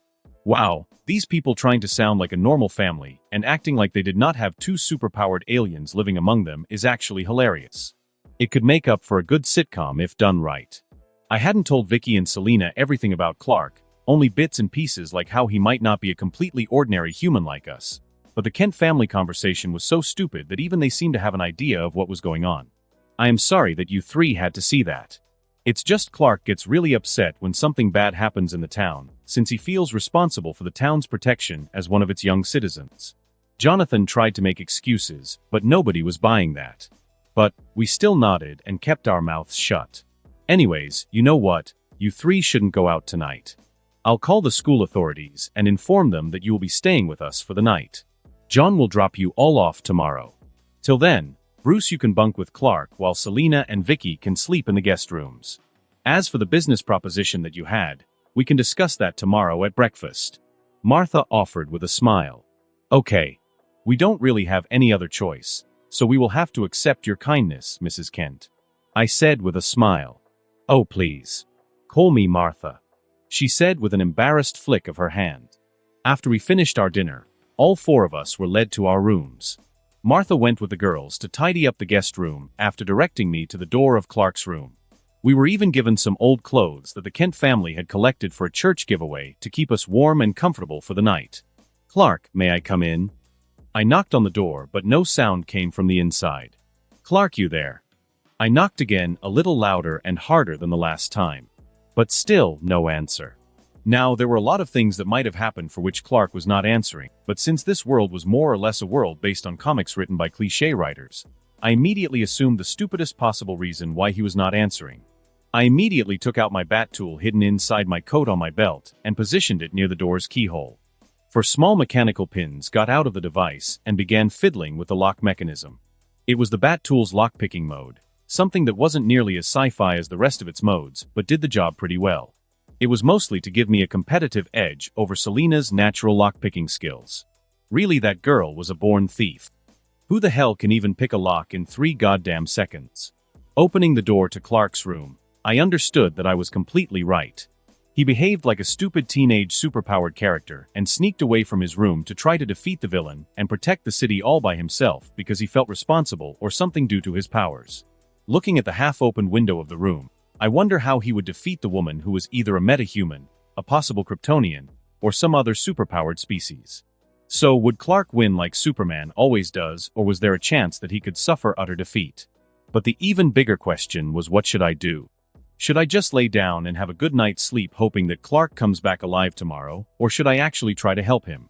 After a couple of minutes of intense thinking and several arguments with my inner self, I decided that I could not just blindly put my trust in an overhyped solar energy Junki. He might be the strongest being on Earth currently, but defeating him has always been too easy for even weakly run-of-the-mill villains. Thus it would be much better if I were to make sure that he doesn't die a teenager. I also have some gadgets that I desperately want to test on Kryptonians. If I leave now, I should be back before midnight. Probably. Also, almost every major hero or villain has defeated a Kryptonian at some point in their life, be it Superman, Zod, Supergirl, or some other unnamed individual of the species. So, how hard can it be to defeat a Kryptonian? Omniscient POV. Crypto, you don't have to follow me, you know? This might be dangerous like the time when we were attacked by that fiery metahuman. Clark said with a sigh as he remembered how he had to spend his entire holiday brushing the ashes and dirt from the fight from Crypto's white fur. Woof woof. The dog running at super speed in front of Clark barked as it sped up toward a certain direction without slowing down. Clark didn't continue to question the skills or determination of his dog and just continued to follow him. After a couple of seconds of running at sonic speed, he finally reached the place his dog was taking him. Seeing a weirdly dressed woman wearing metal armor from the Middle Ages on the streets trying to beat a car to death, Clark immediately understood this was the same woman his father informed him about, the bad woman hurting people. He didn't waste his time trying to persuade the woman to surrender. No, he was too angry at the woman for killing innocents to try to reason with her. Instead, he just decided to ask her a simple question before he started to do what he did best. "Hey you. Why are you killing people?" Clark asked with a serious expression on his face, hoping that the woman would deny ever having killed anyone, and they could have a civil conversation about it where all of this would turn out to be one big misunderstanding. Hearing his words, the woman stopped hitting the police car, which was transmitting distorted radio noises, and focused her attention on Clark with an impassive expression on her face. "I am here on behalf of the great Kryptonian Empire to permanently subsume this planet under the grand banner of Krypton. I know that a fragment of the Growth Codex is here somewhere on this backward planet with the successor of the L House. Give it to me, and you will be spared under the golden rule of New Krypton," she said with a fanatical expression plastered on an otherwise apathetic face. "I am sorry, ma'am, but I don't know anything about any growth code or whatever you just said. But I am afraid that I cannot let you continue hurting innocent people. So, either willingly surrender yourself to the legal authorities, or I'll be forced to make you surrender," Clark said with a serious frown that expressed he was ready to do exactly what he said. The woman, however, didn't respond to his warning at all, and just began to slowly walk toward him. "Well, the way you are walking toward me doesn't look like you are coming here to surrender, so I guess I'll have to use force after all. But remember, ma'am, that I am much stronger than I Lou." Clark could not continue as he felt one of the strongest punches he ever felt in his life land on his face, catapulting him away like a mere ragdoll. He went through a couple of walls and even a wooden farmhouse and finally landed on a corn farm which more or less destroyed most of the corn in it. "How are you this strong?" Clark could not help but ask as he felt a aching sensation still traveling through his cheek as a result of the punch. He had never met someone as strong as himself before. He had faced his fair share of bad people, some of them with quite tricky abilities, but none of them were even close to him in raw physical attributes. This unknown woman was the first one who managed to make him feel real pain with just a single punch when he was not even under the influence of any type of kryptonite. "I am Ethereal. I was a field captain back on Krypton, boy. Do you think an untrained rookie like you can even hope to defeat a seasoned warrior like me?" The woman named Ether used her incredible speed, which was equal to Clark's, to zoom to the location where Clark landed from her blow and smiled condescendingly at him. "Wait, you are a Kryptonia." Once again Clark was unable to complete his words as two beams of red-hot laser were directed at his face, shutting the young hero up. "Ah. Oh, my face. Can you please stop targeting my face, ma'am?" Clark asked as he grunted at the sizzling pain on his face. "Interesting. As I thought, you are a Kryptonian as well. Are you the one who has the Growth Codex? Perhaps if I present you to the General, I'll be rewarded for my valiant services to the Empire," she said as she balled her fists to give the boy in front of her the beatdown of the century. She began to punch him in rapid succession in a bid to break his bones and knock him out, creating minor sonic booms, but weirdly for her, Clark was able to block most of them with his hands. Although some of her punches landed on his chest, they still seemed to be more or less equal in strength. This was almost unbelievable for her, since she was sure that she was not only much older than him but also much more trained and fit than the supposedly teenage Kryptonian. So the reason why she was not being able to overpower him in pure raw strength was a mystery to her. But unfortunately for Clark, his advantage in his raw physical abilities could only take him so far. With each move that Ether made, Clark was being pushed back slowly, as he even felt minor bruises forming all over his body due to her hits. "I have to say you are surprisingly strong for a teenage Kryptonian, but that would only take you so far. You could have been a good soldier for the new Kryptonian army that the General is going to establish, but it seems you must die before that." She smirked at Clark as her eyes again lighted up and fired red beams of heated energy directly at Clark's own eyes, momentarily shocking and blinding him, and thus creating an opening in his novice defenses. She immediately took this chance and stuck his stomach with a full-powered punch, sending him flying into a nearby pond. "This heat vision is really useful," Ether muttered to herself as she took out a small dagger from her belt buckle, intending to end the currently knocked-out young Kryptonian who dared to challenge her. But just as she was going to take another step, a small ball the size of a baseball rolled towards her on the ground and stopped at her feet, a soft buzzing sound coming from the ball in rapid succession. "What is T?" Boom! This time Ether, the Kryptonian soldier, was the one who was taken by surprise and could not complete her words as the ball suddenly exploded and released dense gray-colored mist all around her. Cough cough. The female Kryptonian coughed for the first time after coming to Earth, as she could not help but inhale the gas released by the bomb, which had taken her by surprise, spreading a distinct itchiness around her throat, making her worried about the type of chemical she might have inhaled.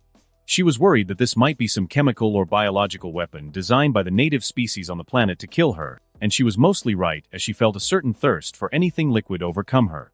This was the first time she was feeling thirsty after arriving on the planet, and she didn't believe it to be a good thing. "Ah!" she yelled in pain. It was not because of the steadily increasing thirst, but because all of her senses were slowly going out of her control. Her vision, hearing, smell, everything suddenly increased to their absolute limits, covering the entire town in her perception range, and thus giving her the biggest headache she had ever experienced. But this also made her aware of a certain figure quietly standing in the shadows, observing her from the distance, like a predator silently observing his prey. "So you finally noticed me. That took you a lot of time." A smooth, somewhat attractive voice came from the hidden figure. Everything that happened till now wasn't much of a surprise. Even though I was only able to watch the final moments of Clark's fight with Ether before he was knocked out, because unfortunately, hoverboards aren't as fast as Kryptonians, I still learned a great deal of things from it, especially the Kryptonian fighting style and strategy that Kryptonian soldiers seem to use. The female Kryptonian named Ether didn't seem to be a gifted soldier, but she was probably better than the average Kryptonian fighter. Even though she was physically equal to Clark, probably because of the larger amount of time he had spent absorbing solar energy compared to her, she still made up for it in pure skill. She was a cold and merciless warrior who always went for the weakest points of her target to end the fight in her favor as quickly as possible. Also, how the hell does she know English? I thought Kryptonians speak Kryptonian or Kryptonese or something. You know what, I don't even care, I'll find out the reason later. Truthfully, I was having a lot of fun just watching the fight. It was like watching an anime super fight live in front of your own eyes, but unfortunately for Clark, he was knocked out sooner than I hoped, and I had to step in to make sure that the beacon of hope doesn't die before he even reached his late teens. Well, this was actually a favorable result for me, since now I would be able to do whatever I want without Clark ever knowing that I was here in the first place. That's why I attacked her immediately when she was distracted and used a bat ball. Bat bomb, the bat gasser, the bat knocker? Shit, I can't think of any good bat-themed names for it. Anyways, as the bomb exploded, it released a modified and strengthened gaseous version of the mummifying liquid, or what I called the thirst virus, around her. The gaseous electrolytes released in the air would become harmless in a couple of seconds, but once inhaled by someone could kill the target with dehydration in only a matter of minutes. But unfortunately, as I observed the workings of Ether's body using the white world aspect of my power, I noticed her body actively fighting against the virus and even winning. Her lungs were working in full tandem as they exhaled the remaining amount of gas inside her system, while her heartbeat doubled as blood from different parts of her body rushed toward her chest and heart area, probably fighting off the electrolytes that were mixing with her blood. Kryptonian physiology was truly amazing. I guess I would either need much stronger poisons or some alien viruses to do some substantial damage to it. You will regret this. She screamed with her red rage-filled eyes directed at me. She was probably having trouble breathing due to the overwhelming thirst she was feeling due to the gas, but that was quickly dying down due to her immunity slowly destroying the virus from within. Nah, I won't. Although I might regret wearing this stupid costume, I muttered the last part to myself as I felt like a delusional Chinibyo while wearing my current vigilante costume, which I had made by basically ripping off the design of Red Hood. It was made of a particular bulletproof fabric 4 times harder than Kevlar, but much thinner and lighter. It wasn't anything special, and I had only made it as a temporary costume before I designed any serious armor or supersuits. It was a simple suit composed of some black body armor made of the special fabric I designed, a fireproof black jacket, and a black full-face mask similar to that of Red Hood in the comics. It was minimal, yet efficient. And best of all, didn't restrain my movement at all. I did not waste any more of my time monologuing in my mind, and instead took out my bat tool and activated its sonic gun function, which used the same principle as the sonic weapon in my combat drone. It was the best possible weapon against a Kryptonian or any metahuman with superhuman hearing capabilities. Let's rock, I declared with a snicker as I targeted her and fired the thing at a high frequency before she could have the chance to use her speed to get closer to me. A high-frequency, almost visible wave of mind-crushing sound hit the Kryptonian warrior like a freight train as it instantly drew a shrill, painful scream from her throat, making her drop her knife and forcing her to stagger back a couple of steps. But I had no intention to stop. I would only consider stopping once she was knocked out, but unfortunately for me, knocking her out seemed like a pipe dream since she immediately recovered from the initial shock somewhat and began to approach me with a slow yet steady pace despite the sound waves hitting her at the highest possible frequencies, which should have blown her brains to unrecognizable bits if she didn't have such a literal hard head. Aya, I will kill you. For Krypton. For the glory of General Zod. She screamed as a single drop of red blood flowed down her nose. Come on, I murmured to myself as I felt her reaching near where I was currently standing. A year full of research on the most advanced sonic weaponry, and the best this can do is give her a nosebleed? God, Kryptonians are really underestimated, aren't they? In front of their absolute beast-like OP physiologies, even my cheats seem somewhat worthless. You think you can defeat a loyal soldier of the General? No, I will make sure that you and your fellow little species understand the superiority of Kryptonia. She shrieked in pain as her own knife pierced through her chest. You have super senses, yet you do not use them to sense people sneaking up on you? How pathetically useless a soldier were you? A figure wearing a dark tight Kevlar suit and unique orange and black patterned mask said as he pulled the knife from the wound on her chest and reinserted it into her stomach from her back, possibly severing her spine in the process. Slade, I told you not to interfere. I thought that I made it clear that I wanted to do this alone. I said, subtle anger leaking into my tone. Sorry, young master. But my job is to protect you, not to let you do things alone. Personally, I wouldn't have cared if you had lost an eye or an ear, but Alfred would eat my heart if I let that happen. And as I had said before, nothing scares me more than that butler whenever he has that fake smile on his face. The last time I let you get hurt during training, he actually shot me in the balls. Slade Wilson gruffed as he shivered at his memory of Alfred, giving him the most intense death stare he had ever gotten in his life. Fine, just shut up. Now we will have to save her life, since we need more info from her. So let's not waste time and get to it before Clark wakes up. I muttered in annoyance. Huh? Who's Clark? He asked. Long story, you don't need to know. But perhaps you will meet him one day in the future. I mostly dodged his question as I wondered to myself if I should save the half-dead Kryptonian in front of me or just try to forcefully glean any intel I could from her mind. Bruce Wayne POV. So, are you going to save her or take her memories?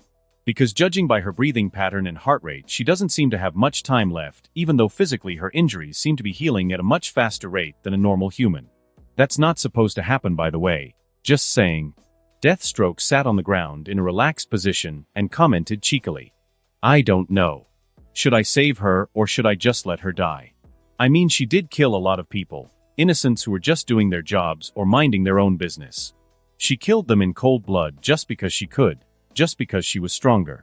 But does that make her truly irredeemable because it is possible that she did all that thinking that it was the right thing to do due to her upbringing, or maybe she was brainwashed from an early age into being an ice-cold killer?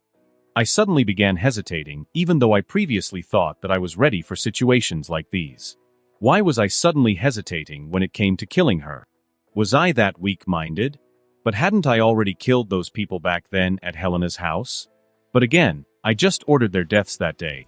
The true murder was done by my drones and Cortana.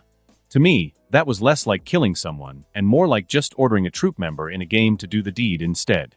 But this was me letting someone die knowing full well that she could be saved if I desired it. As I pondered about my choices, Ether's wounds had already been cauterized, but despite that, judging from her breathing, it seemed that she wasn't recovering at all. Instead, her condition was gradually worsening. This was probably because of the effects that her Kryptonian knife had on her physique. However, it needed to be studied more to determine what exactly these effects were. I don't know if she would die or not without any immediate medical help, but her body would definitely be ruined, and she would forever lose her motor cognition. Even in the best-case scenario, she would permanently become a quadriplegic. If you are truly worried if she is innocent or not, don't. She is an experienced soldier through and through. I saw her eyes. They were the eyes of a veteran killer, someone who enjoys what they do. There is no brainwashing for you to undo. If one goes by her eyes, One can almost say that the entire purpose of her life, according to herself, is fighting and killing. Krypton and this general of hers are just excuses she gives herself. So stop bullshitting and do what you really feel like. Nobody will judge you because nobody is here in your place right now. The masked bodyguard said as he played with Ether's blue-bladed Kryptonian knife. You know what? You are right. I know what I need to do now. I always did. I repeated. I had made up my mind even before I came here. I was only hesitating due to the remnants of the human morals left inside this body from the previous Bruce, as well as my own morality from my past life. But not anymore. In this life, I would have to do what I must. Otherwise, one day these things will come back to bite me in my ass. Opening the small bag concealed on my back, I took out a portable atmosphere, an advanced model of the basic nerve gear. A little different than the one I used to full dive for training purposes. This was made specifically for one particular purpose in mind. Slipping it on Ether's head. I switched on the device and immediately Cortana's voice came from my watch. Connection successful. Should I start the extraction process? She asked after giving me verification that the device working as it should. Do it. Make sure to compartmentalize all information and data available, no matter how insignificant. I want to know everything about her and her race, how she trained, what she learned, what they eat, when they sleep, how many bowel movements they have in a single day, everything. I said, not caring about Deathstroke's silent snicker at how my command made me appear like some twisted stalker. Got it. She replied as a soft hum began to come from the headset, making me wonder about how safe my newly made machine was. I didn't have the time or appropriate subject to test it out, so maybe this is for the greater good of my own experiment, of course. Initiating mind replication. Mental scan at 1%, a robotic voice similar to Cortana's original stated from the machine. I still can't believe that you invented all this. A mere child with the wits to outsmart even those high and mighty arrogant geniuses I met back in the military. Well, I guess it's true. Kids truly are the future of the country. He said as he looked at the atmosphere with awe. Don't get any ideas. You know what will happen if you try to double-cross me, don't you? I warned, not even looking at him, but the serious tone of my voice carried the message loud and clear. Yeah. How can I forget when you fooled an innocent gullible fellow like me into signing that cursed voodoo contract? As long as I am in your employment, I can't cross you, betray you, or harm you or your friends and family in any way. Even after my employment term ends, I must keep everything I have seen, heard, or experienced with you a secret. Otherwise, I would lose my life and my soul will be subjected to eternal damnation. Not that it already has. He huffed like he was truly wrong. The contract that he mentioned was actually a magical contract that I got from Zatara. It was supposedly a type of contract that demons use to sign deals. Once signed, it cannot be annulled unless agreed upon by all involved parties in it. Or unless some other higher-dimensional overpowered entity, like a fifth-dimensional clown or some party animal archangel, suddenly wished it. I had long found out that Zatanna was a magician and even confronted her about it. In fact, she wasn't even hiding it really. I think she wanted me to find out about it on my own so that she could have more things to talk about with me and fewer secrets to keep from her best friend. We still hadn't exactly told her father that I already knew about their family secret, mainly because Zatanna warned me about her father regularly mind-wiping people who found out about their ability to cast magic. So I didn't take the risk and just kept silent, waiting until the right time to tell him and beg/request/blackmail him into teaching me magic. As for how I got the contract from Zatanna, well, it was simple. I traded it with her. I gave her a really expensive magic book that she wanted after I bought it from an auction, and copied it first for myself, and in return she stole one of the numerous empty contracts that her father kept for making deals with different magical beings and gave it to me. It was an equivalent exchange in my opinion. Bruce, I have encountered certain mental barriers in her inner mind while trying to scan it. I can bypass them one by one, keeping her mind intact, but that will take a lot of time that we don't really have. Or I can just force my way through her mental defenses, using the full power of the processors. It will take a fraction of the time required for the first method, but it will definitely do some permanent damage to her mind despite her Kryptonian heritage. Hortense's voice broke me out of my flashback as she dutifully informed me of the problem that suddenly came up. Do it. She isn't going to be alive much longer anyway, and I don't intend to save her. Record the entire process and all the effects of the scanning. It will be useful later on to improve the device. I ordered. I could have easily saved her life, but in the corner of my mind I knew if I did that, She wouldn't just magically turn good through the power of friendship or whatever and join my team of superheroes. No, instead a trained soldier like her will eliminate me and any other she considers a threat, this time while using everything in her arsenal and without underestimating humans as she did the first time before she got a surprise with her own knife piercing her spine. Inner mental barriers breached. Reinitiating mind replication. Mental scan at 75%, her voice stated again as the soft hum of the device intensified. Is that blood coming from her ears? Okay, it's official now. I am never going near any of your helmets. Hell, I don't think I can even get an MRI scan after this without worrying about my brain leaking from my own head, he said as the sound of a gulp came from him. This version of Deathstroke was really weird. I hadn't really read any comics or even watched a lot of shows about DC in my previous life, but I knew that Deathstroke was one of the most dangerous assassins in the verse. I always thought he would have a serious personality, but this one was unhinged. He was more like Deadpool instead of my image of Deathstroke. He was mostly all fun and stuff where he was a likable guy, but occasionally he becomes all cold and ruthless, especially during training, and sometimes he even goes completely silent like some psychopath. Slade himself was aware of his problem and just chalked it up to side effects from the military experiments that made him an enhanced soldier. I had tried to persuade him to let me cure any mental effects that the experiments conducted on him might have left, but unfortunately, he values his mind way too much to let anyone tamper with it. And truthfully, he was right to do so because I know that the moment I get access to his brain, I wouldn't be able to stop myself from embedding certain contingencies in him to make sure that he won't be a threat to the future me, even after our contract period is over. But again, I'll probably do that anyway. Mental scan 100%. Mind replication complete, the atmosphere stopped humming. Do you have a full readable copy of all her memories? I asked Cortana. Positive. She answered. Good. Let's go, Slade. The cops will be here soon. I got what I needed. We just need to transport the body back to my lab now, I said as I picked up the Kryptonian, after collecting different DNA and hair samples from her in separate containers. No way was I leaving her body or any of her DNA samples here. I knew too much about plots like these to know that some evil genius could easily make a clone using her DNA. That was not happening, at least not under my watch. The Kryptonian warrior's body was actually lighter than I expected, almost as light as a fit athletic female, which was in itself an impossibility due to how absurdly strong and durable their species is supposed to be. Anyway, I was able to carry her body, which was mostly brain dead due to the combined effects of her spinal injury and the atmosphere's effects on her mind, with some slight difficulty due to my eternally peak human body. As for why I didn't hand it over to my masked accomplice? Simple, because I had another more important job for him.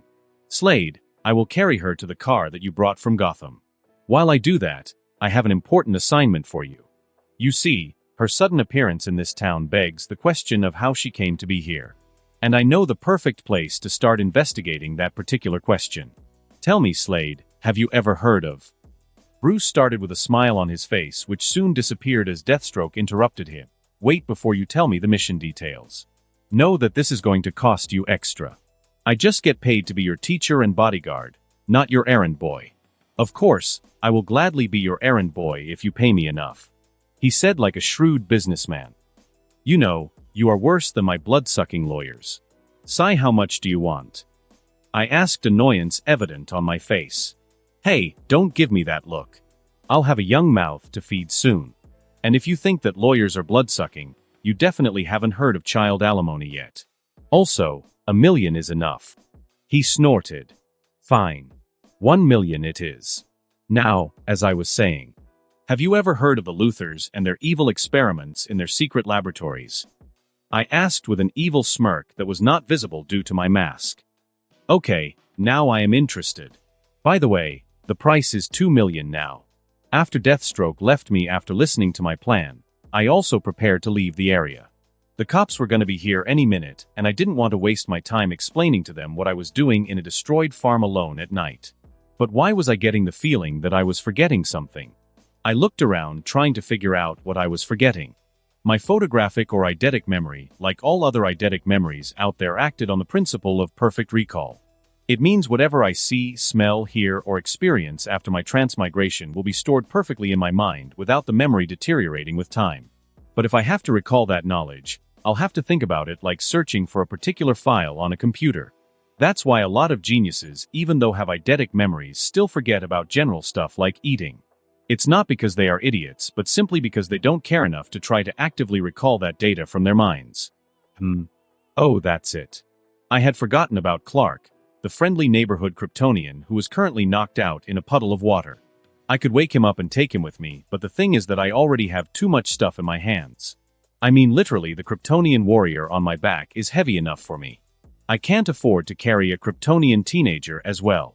Also, I am too lazy to wake him up and explain everything to him. It's better that he doesn't know anything about the extraordinary parts of my life until he completely trusts me. He can find his own way home after he wakes up. This is his hometown after all, so even if people find him, they won't exactly be suspicious of him being an alien or a criminal just because he was sleeping in a puddle of water. Worst comes to worst, he will merely be grounded if his parents find out. So I just picked up Ether's unresponsive body on my back and set off on my floating hoverboard to the location of the Bugatti EB110, whose coordinates were being displayed by Cortana on my watch. It was a car that my father, Thomas Wayne, had bought for his car collection, but unfortunately, he was never able to ride it, although Deathstroke was making his damn best to make sure that the car was used to its full potential by driving it everywhere he went. Reaching the destination, I opened the trunk of the modified car and put the deceased Kryptonian's body into it, locking the doors, not caring to bind her with anything since even Kryptonians can't exactly move once they are dead unless, of course, someone revives them with the help of a Kryptonian life matrix or some sort of magical ritual, which on second thought is too common a thing in DC. I should probably destroy the body as soon as I can after I am done with my experiments on it. After all, I don't want her to suddenly come back to life to take revenge against me, do I? As I continued thinking about the various ways I could destroy a Kryptonian dead body, I reached the Kent family home and silently climbed the walls back into Clark's room. Reaching the room, I noticed the door was still closed and nobody had come inside. There wasn't too much noise as well in the house, so most probably the Kents didn't even have any idea that their guest and adopted son just had a fight with a murderous invincible alien soldier not even an hour ago. I didn't have any plans to tell them as well. They will find out about their son using his powers if they find out. As far as they are concerned about me, I am just a normal kid who slept the entire night in Clark's room without even knowing what the young teenager was doing or where he was. Oh, and before I forget, I quickly went to Clark's restroom and began to look among his things, particularly his toiletries. There it is. After only a few minutes of searching, I found what I was looking for. I had a big smile on my face as I held 3 strands of hair in my hand. Planet-destroying species who can punch apart a multiverse in the right conditions, yet still suffer from the occasional hairfall. How funny. I smirked as I kept his comb back in its place. I could look for more DNA, but this would be enough for the experiments I needed to conduct, and truthfully, I had no wish to go through the trash can in his room in search of used tissues that he might have abused to wipe out evidence of his carnal pleasures during his fun time. I quickly got out of the restroom before anybody could come into the room and prepared myself for some shut-eye after storing the DNA sample in a specialized container while wondering why Clark had 2 beds in his room in the first place. Whatever. More space for me, I guess. I muttered as I lay down on the comfortable bed and closed my eyes for a good night's sleep after a hard day's work. After only about a few seconds of contracting and relaxing my body muscles in a specific method, I immediately drift to a as usual dreamless night of sleep. Next morning, yawn that was satisfying. Sleeping in the countryside is really comfortable for some reason, although it is nowhere near my Wayne manor in comfort and security. I shut off the rooster alarm on my watch and looked at the empty bed beside mine. It seems Clark still hasn't returned from his adventure last night. I did feel a little guilty at first, but the next minute I just shrugged it off since I knew that a little cold and bugs would be no problem to the knocked-out last son of Krypton. Stretching my arms and legs lazily, I went to the restroom to complete my morning rituals. I already had my toothbrush in my bag, so I didn't need to worry about using anyone else's, which would have been disgusting. I really hate couples and families using each other's toothbrushes. I mean, there are a couple of things in life that are meant to always be private. After I was done, I went downstairs to see if everyone else was awake, and that's when I heard it. The gruff voice of an angry man harshly reprimanded someone. Oh, seems Clark did return home, but just not as discreetly as he left. I snickered to myself while tiptoeing downstairs, knowing that Clark would probably be the only one able to hear me coming. You not only endanger yourself, but your entire family last night, Clark. You didn't even think of your friends who also could have been in trouble if anybody were to find out about your secret. Jonathan Kent said in an angry yet suppressed voice. "I am sorry, Dad, but I needed to do this especially when I found out that." Clark suddenly stopped as he looked at the door of the room. "You are not just irresponsible, Clark. You are stubborn, too stubborn to see that what you are doing will not only cause you trouble, but others as well. I understand that you felt that you need to help everyone, but you can do it without being a hero, without putting yourself in danger. Clark, being a hero is an extremely hard path, one that I do not want you to follow because I know that if you do it, you will never be able to return from it. You will never be able to stop. So think deeply about what you really want, Clark, because the way things are, sooner or later people will find out about your abilities, about what you can do, and some of them will either want you gone or want it for themselves. Anyway, we will talk about this later after your friends leave. Right now, I'll have to help your mother with the breakfast." The older Kent, looking like he had aged a decade in a single night, completed his speech and went towards the kitchen. "Are you still just going to stand behind the door?" Clark spoke up a few seconds later as he directly looked at the door like he could see through it. "You knew I was here?" I asked, coming out from behind the door with a helpless smile, knowing full well that he was not only able to hear or smell me, but see me through the wall as well. "Yeah, I have a good sense of hearing." He returned my smile with a smile of his own. "So what happened last night? You were not in your room, and I just saw you getting scolded by your dad," I said as I sat down on the sofa in front of him. "Well, I heard that people were in trouble, and I went there to help them, as simple as that. However, what I didn't consider was that helping people would take up my entire night, making it impossible for me to come home before morning. And let's just say I was not as silent as a ninja when I tried to get back to my room this morning. Especially not since you closed off the windows from the inside and I had to try to enter through the kitchen door." He muttered the last part to himself, but I clearly heard it due to my enhanced senses. I guess I did close off the windows last night before sleeping.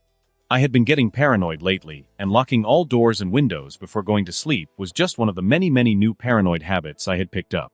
I don't know if this paranoia is my own that I developed due to my constant thoughts of how to survive in this new world, or something that I inherited from the original Bruce. But whatever it was, I was thankful for it because I knew that it could undoubtedly one day save my life, even though it was giving me real trust issues whenever I met new people. "You know, Clark, your father is right. You don't have to force yourself to help or save other people. The world is always harder on heroes than on criminals. Individuals are smart, but people are stupid, and the only thing people like to see more than a hero is to see a hero fail," I said as I looked at his hunching figure, sitting on the sofa and looking lost in self-doubt. "No. I know that every time I try to help someone, it might be inconveniencing someone else, that I might be meddling in other people's business whenever I try to aid somebody, but I can't help myself. My father wants me to be Clark, someone who leads a normal life by keeping his head down, but I am not just Clark. Clark Kent is a part of who I am, but I am more than just that. I am. Clark stopped as he looked unsure of what he truly was. "It's not who you are, Clark, it's what you can be. A hero. In fact, anyone can be a hero as long as they have the heart for that. And meddling when you don't need to is the essence of being a hero," I told him, at which his eyes seemed to light up as he looked at me with enlightened eyes. "Man, I think I have quite a future as a professional motivational speaker. You taught me a lot of things today, Bruce. You made me see a lot of stuff from a completely new point of view. Thanks." He thanked me earnestly. "It's okay. Just remember to not forget your little friend if you become famous someday doing hero work. Maybe start with cleaning beaches and stuff. Be a hero for the environment as well, you know. Who knows, maybe one day we will join you and we will open our club full of heroes." I joked, at which Clark began to laugh as well. "Bruce, good morning. Hope you had a good sleep last night. Anyways, breakfast is served, boys. Join us at the kitchen table. Selena is already there, and she threatened to finish both of your portions if you do not get there right now," Mama Kent informed. "Good morning to you too, Mrs. Kent. And of course, Selena is there. She is always the first person in the room whenever there is free food involved." I grinned as I got up from the sofa. "Selena is up already? How come I didn't hear her? She must be really stealthy," Clark murmured to himself with a voice full of awe. Oh, he had no idea about how stealthy the little kitty truly was. She was gifted in that area. I have to work on my stealth a lot more if I want to catch up to her or go to the same stealth level as the original Batman is supposed to be on. Only then Will I be able to catch beings like Kryptonians and Martians off guard like him? Let's go. I still need to give Mr. Kent the business proposal I wanted to give him regarding his farm last night. I said while hoping in my heart that he was not as big as a goody-two-shoes fool in reality as he presented himself to be. Omniscient POV. Do you really need to return back today? Can't you stay one more day?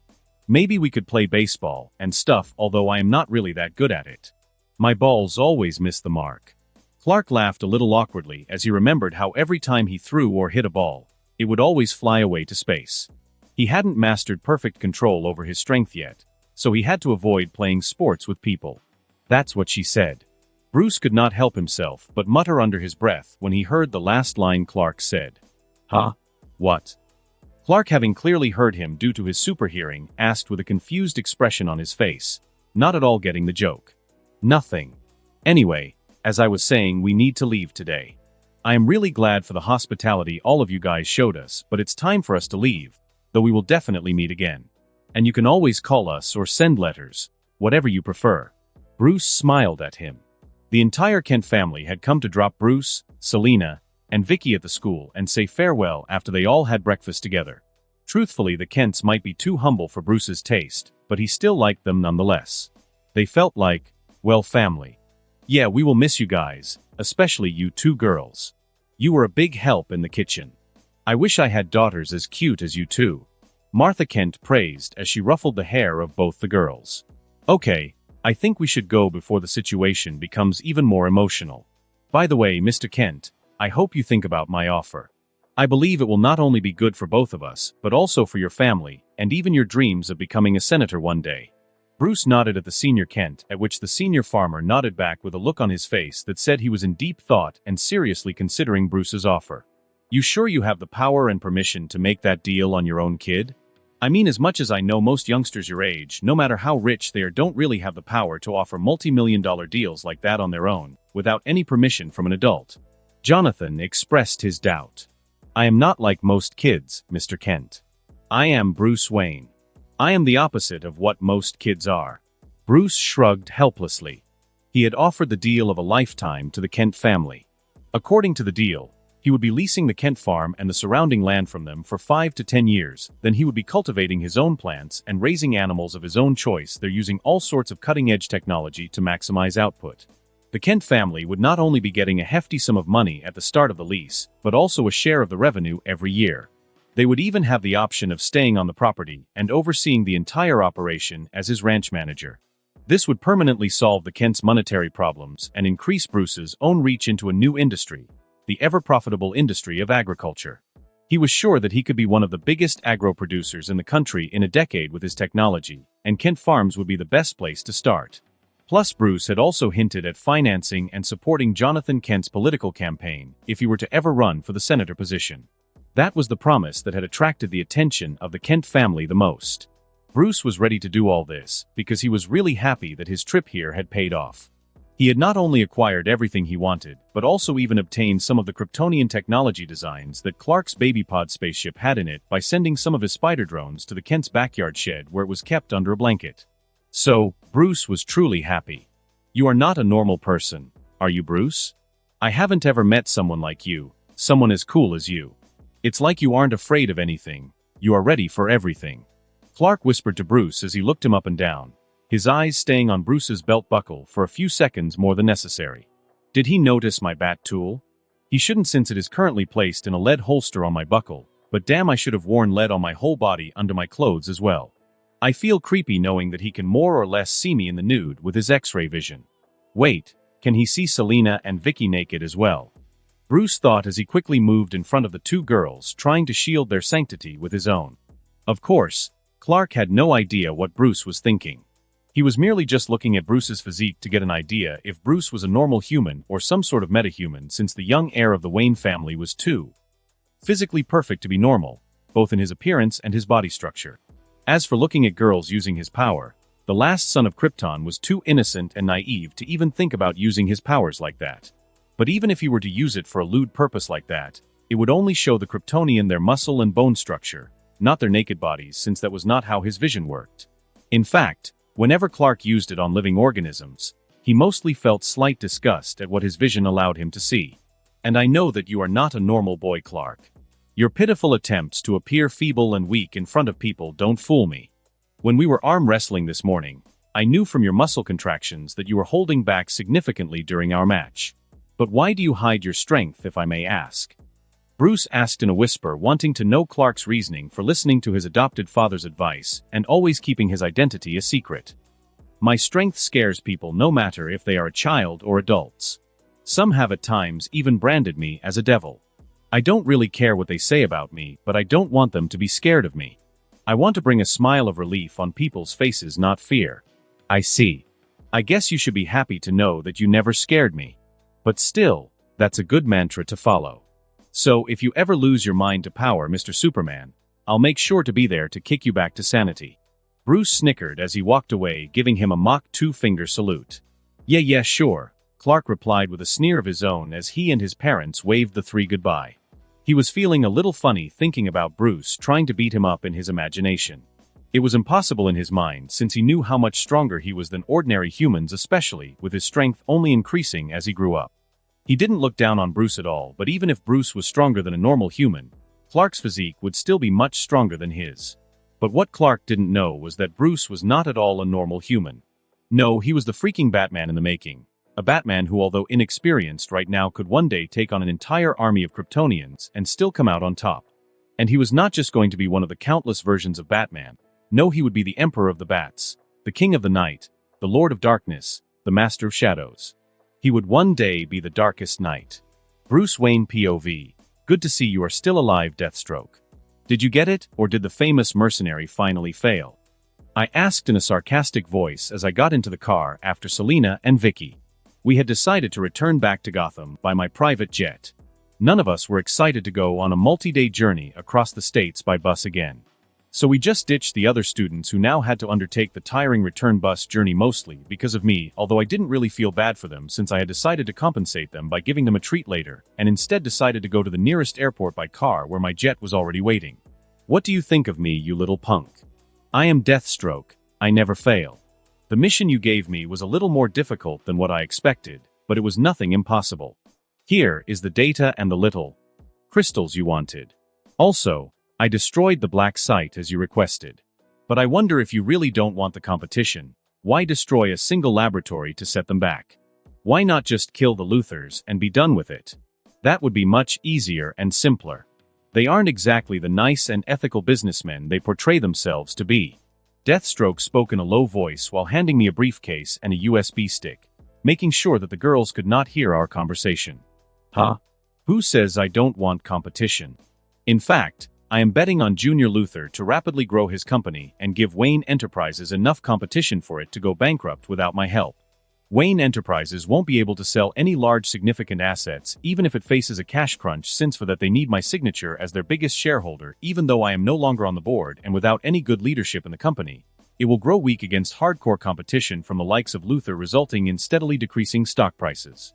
By the time I am ready to take over the company, I want its shares at an all-time low for my plan to be successful. In fact, that's the sole reason why they are still alive and well. I answered. So, this was not some industrial espionage you paid me to carry out? He asked in confusion. Of course, even with his enhanced intelligence, he didn't see the bigger picture since he didn't have all the bits of information that I possessed. No, the data you stole for them was never going to be used as consumer products. No, this is the research they have been conducting around a particular subject, about a particular species. I'll be using it for a much greater purpose than them. I said confidently as I slightly parted open the briefcase and immediately closed it after seeing a slight green glow coming from the inside. What Deathstroke had just stolen from me was green kryptonite, a briefcase full of the stuff along with all the data and information that the Luthors had on Kryptonians, kryptonites, and everything else related to Krypton stored in their Smallville black site. This made my trip to Smallville really worth it, as I now had not just the DNA of Kryptonians to study, but also some of their technologies, their weaknesses, and any research done on them by the Luthors. I had struck the treasure trove by coming to Smallville, and I could not help but try to make the best and most efficient use of my reward in my mind. Oh. Now I feel bad for the father-son duo. Deathstroke expressed. Don't, they are sharks and not the Mark Cuban kind. Feeling pity for them will just make you their next prey.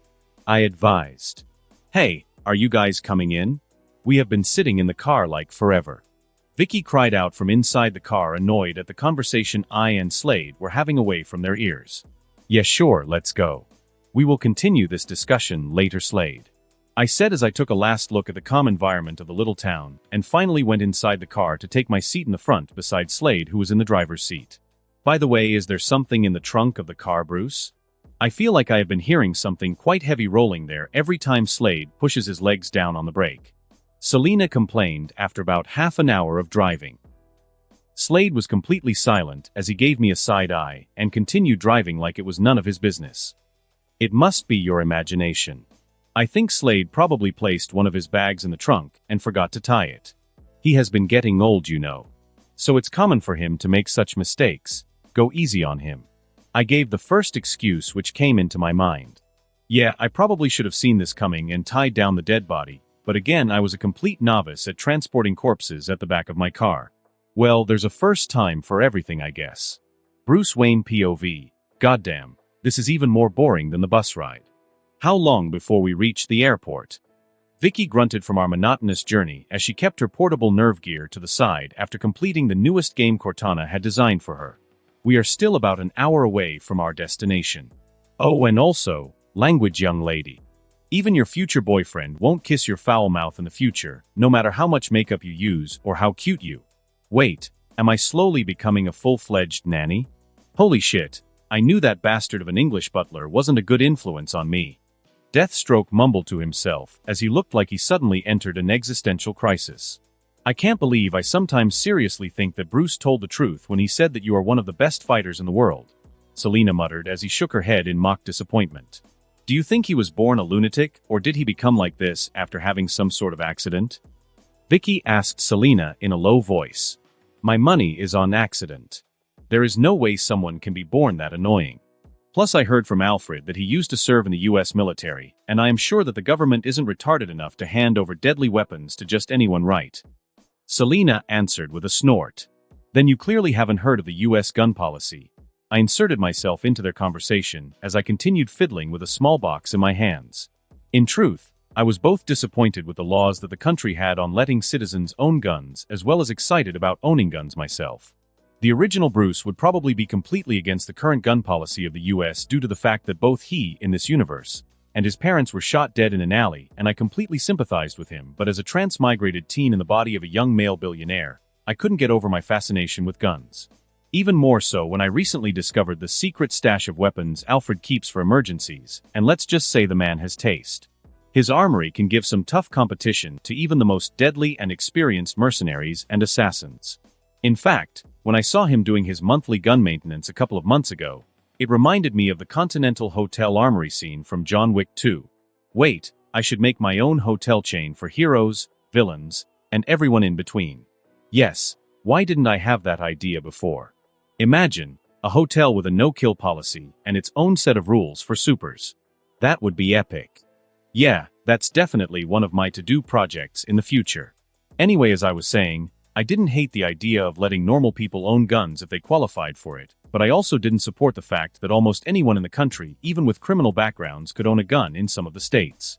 Hell, a person could even own a tank legally along with its ammunition if they have enough money to splurge. That is just badass and plain stupid at the same time. Mostly stupid though, and I intended to change it in the future not because I am some social worker but mostly because I really don't want to live in fear of a random depressed person opening fire in the streets in Gotham, just because his girlfriend left him. By the way, something like that has actually happened before, and yeah, that's how dangerous Gotham was on certain days. Oh, so you were actually listening to us. I thought that you were busy showing off your smarts by solving that Rubik's Cube of yours. Vicky pouted with childish annoyance visible on her face. The fact that you can't solve a Rubik's Cube doesn't mean nobody should solve one in your presence, Vicky. Plus, I doubt that is even a normal Rubik's Cube. I mean, I can solve them in a minute, unlike UV, but that looks way more complicated than a Rubik's Cube. So what is it, Tiger? Some sort of extremely advanced puzzle for geniuses? Selena asked as she looked at me with a smile, confident that her guess was correct. And it was, which frankly annoyed me for some reason. She knew me too well, which was dangerous for someone like me, since if she ever decided to betray me, I would be screwed. I wonder if I should take some countermeasures against her as well. Wait, is this my paranoia talking? God, I have to get some control over this. Otherwise this could get out of hand. Although I don't support blindly believing people, I still should at least put my trust in the people closest to me, especially when I know that they would rather die than ever betray me. Yes, just as you guessed, Kitty, this is not a normal cube or puzzle. This is called a Wayne Brain Omnicompetence Examiner, or Wayne box. It is a device that is capable of testing someone's complete intellectual aptitude. Theoretically, it can be solved, but practically solving it is almost impossible, the keyword being almost. I said as I showed off the cube, which was my copy of the banner box from Marvel, designed by Bruce Banner himself. The puzzle acted like a video game controller and was one of the most difficult puzzles to ever exist, so much so that even its own designer Bruce Banner wasn't able to solve it. Currently, I was at the same impasse since even though I knew how it was made and how it worked, I still didn't have the faintest idea of how to solve it. I had used both my own intelligence as well as my ability to the fullest, yet I still hadn't figured it out. Even Cortana wasn't able to compute its solution simply because the puzzle didn't rely on IQ alone. It relied on all 9 types of intelligence, from logical and spatial intelligence to existential and naturalistic intelligence. It had infinite possible combinations, but only one solution, which realistically gave me almost 0 chances in solving this. But I wasn't gonna admit defeat. I will solve this one day, and I will become the smartest person in the world, even if it takes me decades of hard work to do it. Also, this in truth was quite a good exercise for my brain. So I guess this could keep sharpening my mind for the future problems I'll have to face one day at least until I perfect my NZT pills, at which point I could probably solve this as easily as Lynella Lafayette, who was the first and only person to ever solve the banner box, and after that officially became Marvel Multiverse's smartest person. Nerd Slade Wilson muttered from the driver's seat with a sarcastic smirk. And you are any better? Remind me what color you wear on all your uniforms again, Mr. Gotham's orange assassin. Selina came to my defense as she roasted the deadly mercenary. You stupid children don't have any idea of what true fashion is. This is my color code, my fashion statement to the world. People shake in fear when they see me approaching. Slade started ranting. But suddenly I noticed something in the middle of the road lying ahead of us. Some sort of small animal which I couldn't make out clearly despite my peak form eyes due to the high-speed Slade was driving the car. Look out, I shouted as loudly as possible, interrupting him, but it was more of an effort to scare off the animal, rather than hoping for Slade to press the brakes in time, since I doubted if he would care enough to stop the car. No matter how much he liked to joke around, he was still one of the most experienced and skilled mercenaries out there who didn't even care for human lives, much less those of animals.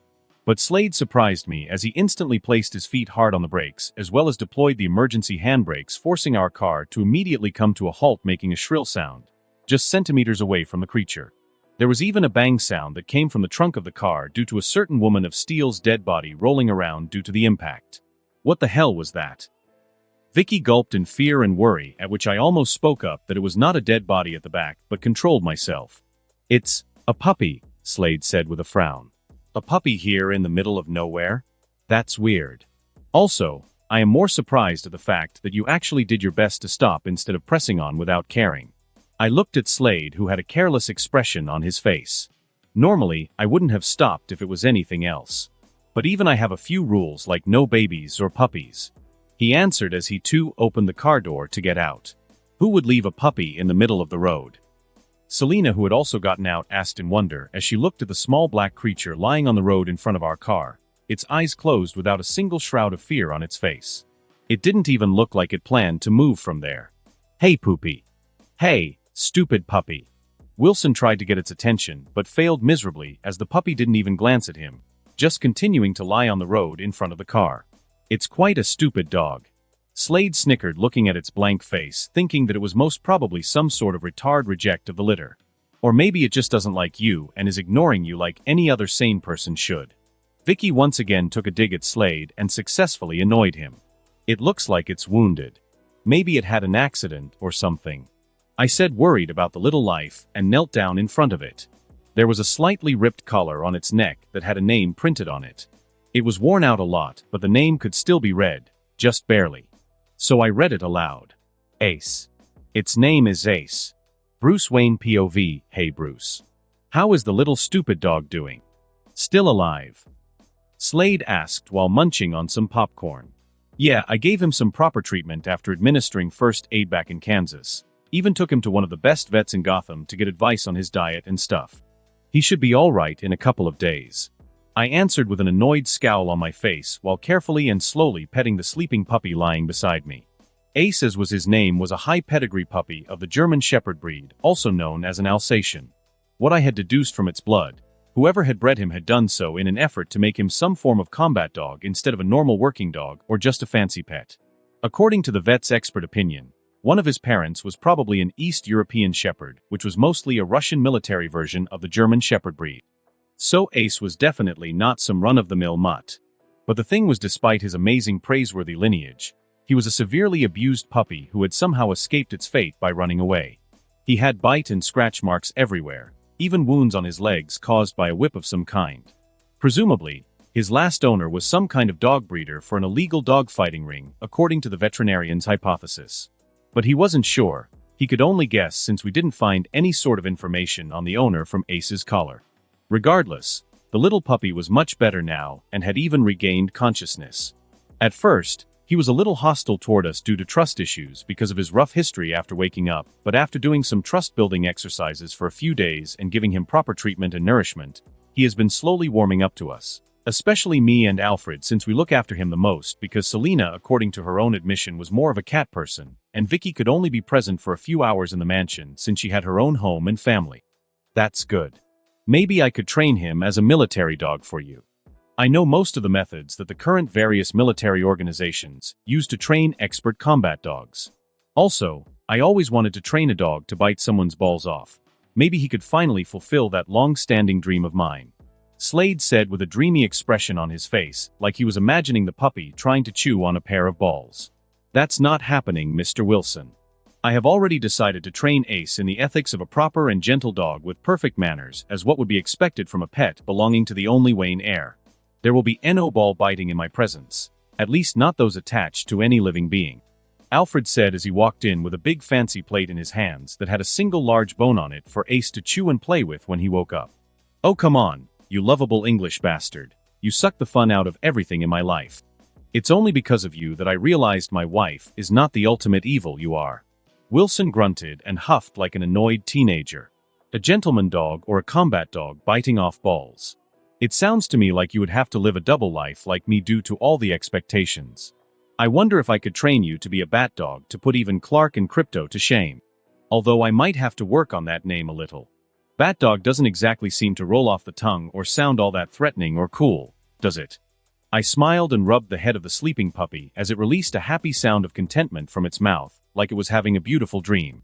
Boom! Another explosion rattled my laboratory as a bunch of kryptonite samples blew out everywhere with so much force that some of them even got stuck on the walls. Is that what you meant when you said you were having a blast in your lab while working? Because I can definitely see it. Selina gulped as she got back up from the ground, thanking God for still being alive, since there was now a sharp knife-like kryptonite impaled into the wall just behind her head. Woof woof, Ace yipped as he ran all over the room with excitement around the shiny-looking crystals, probably wondering if he should replace the ordinary bones in his collection with kryptonite. Maybe adding kryptonite in my arc reactor was a dumb move. You aren't hurt, are you, kitty? I asked worriedly as I saw her dusting her clothes. No, plus it's mostly my fault that I expected you to be doing something fun and safe in your lab. I should know better than to come play in the lair of a mad scientist. Selina sighed. In both my and Bruce's defense, we had no idea about the energy feedback that kryptonite might cause when exposed to nuclear energy that the arc reactor generates continuously. Cortana tried to defend Bruce's respect as a genius, but unfortunately failed spectacularly as Selina just looked at both of them with narrowed eyes, refusing to believe that they weren't stupid to try out dangerous experiments like that. Whatever. I am going to my room. I'll have to work on my hair again since my hairstyle just got ruined.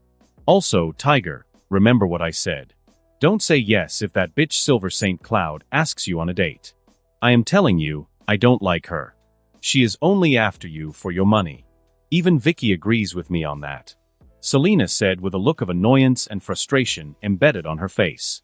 And I told you that I would do what I think is right, kitty. If she truly is after me for only my money, there is no way I will even associate with her. But as I have said before, men being rich is the same as women being pretty. You don't like or fall for someone just because of that, but it does make it a hell lot easier. So, I will at least have to get to know her better, and confirm that she only intends to use me before I distance myself from her. Who knows, maybe she could even be a good friend to me like you. I said resolutely, without leaving any space for an argument.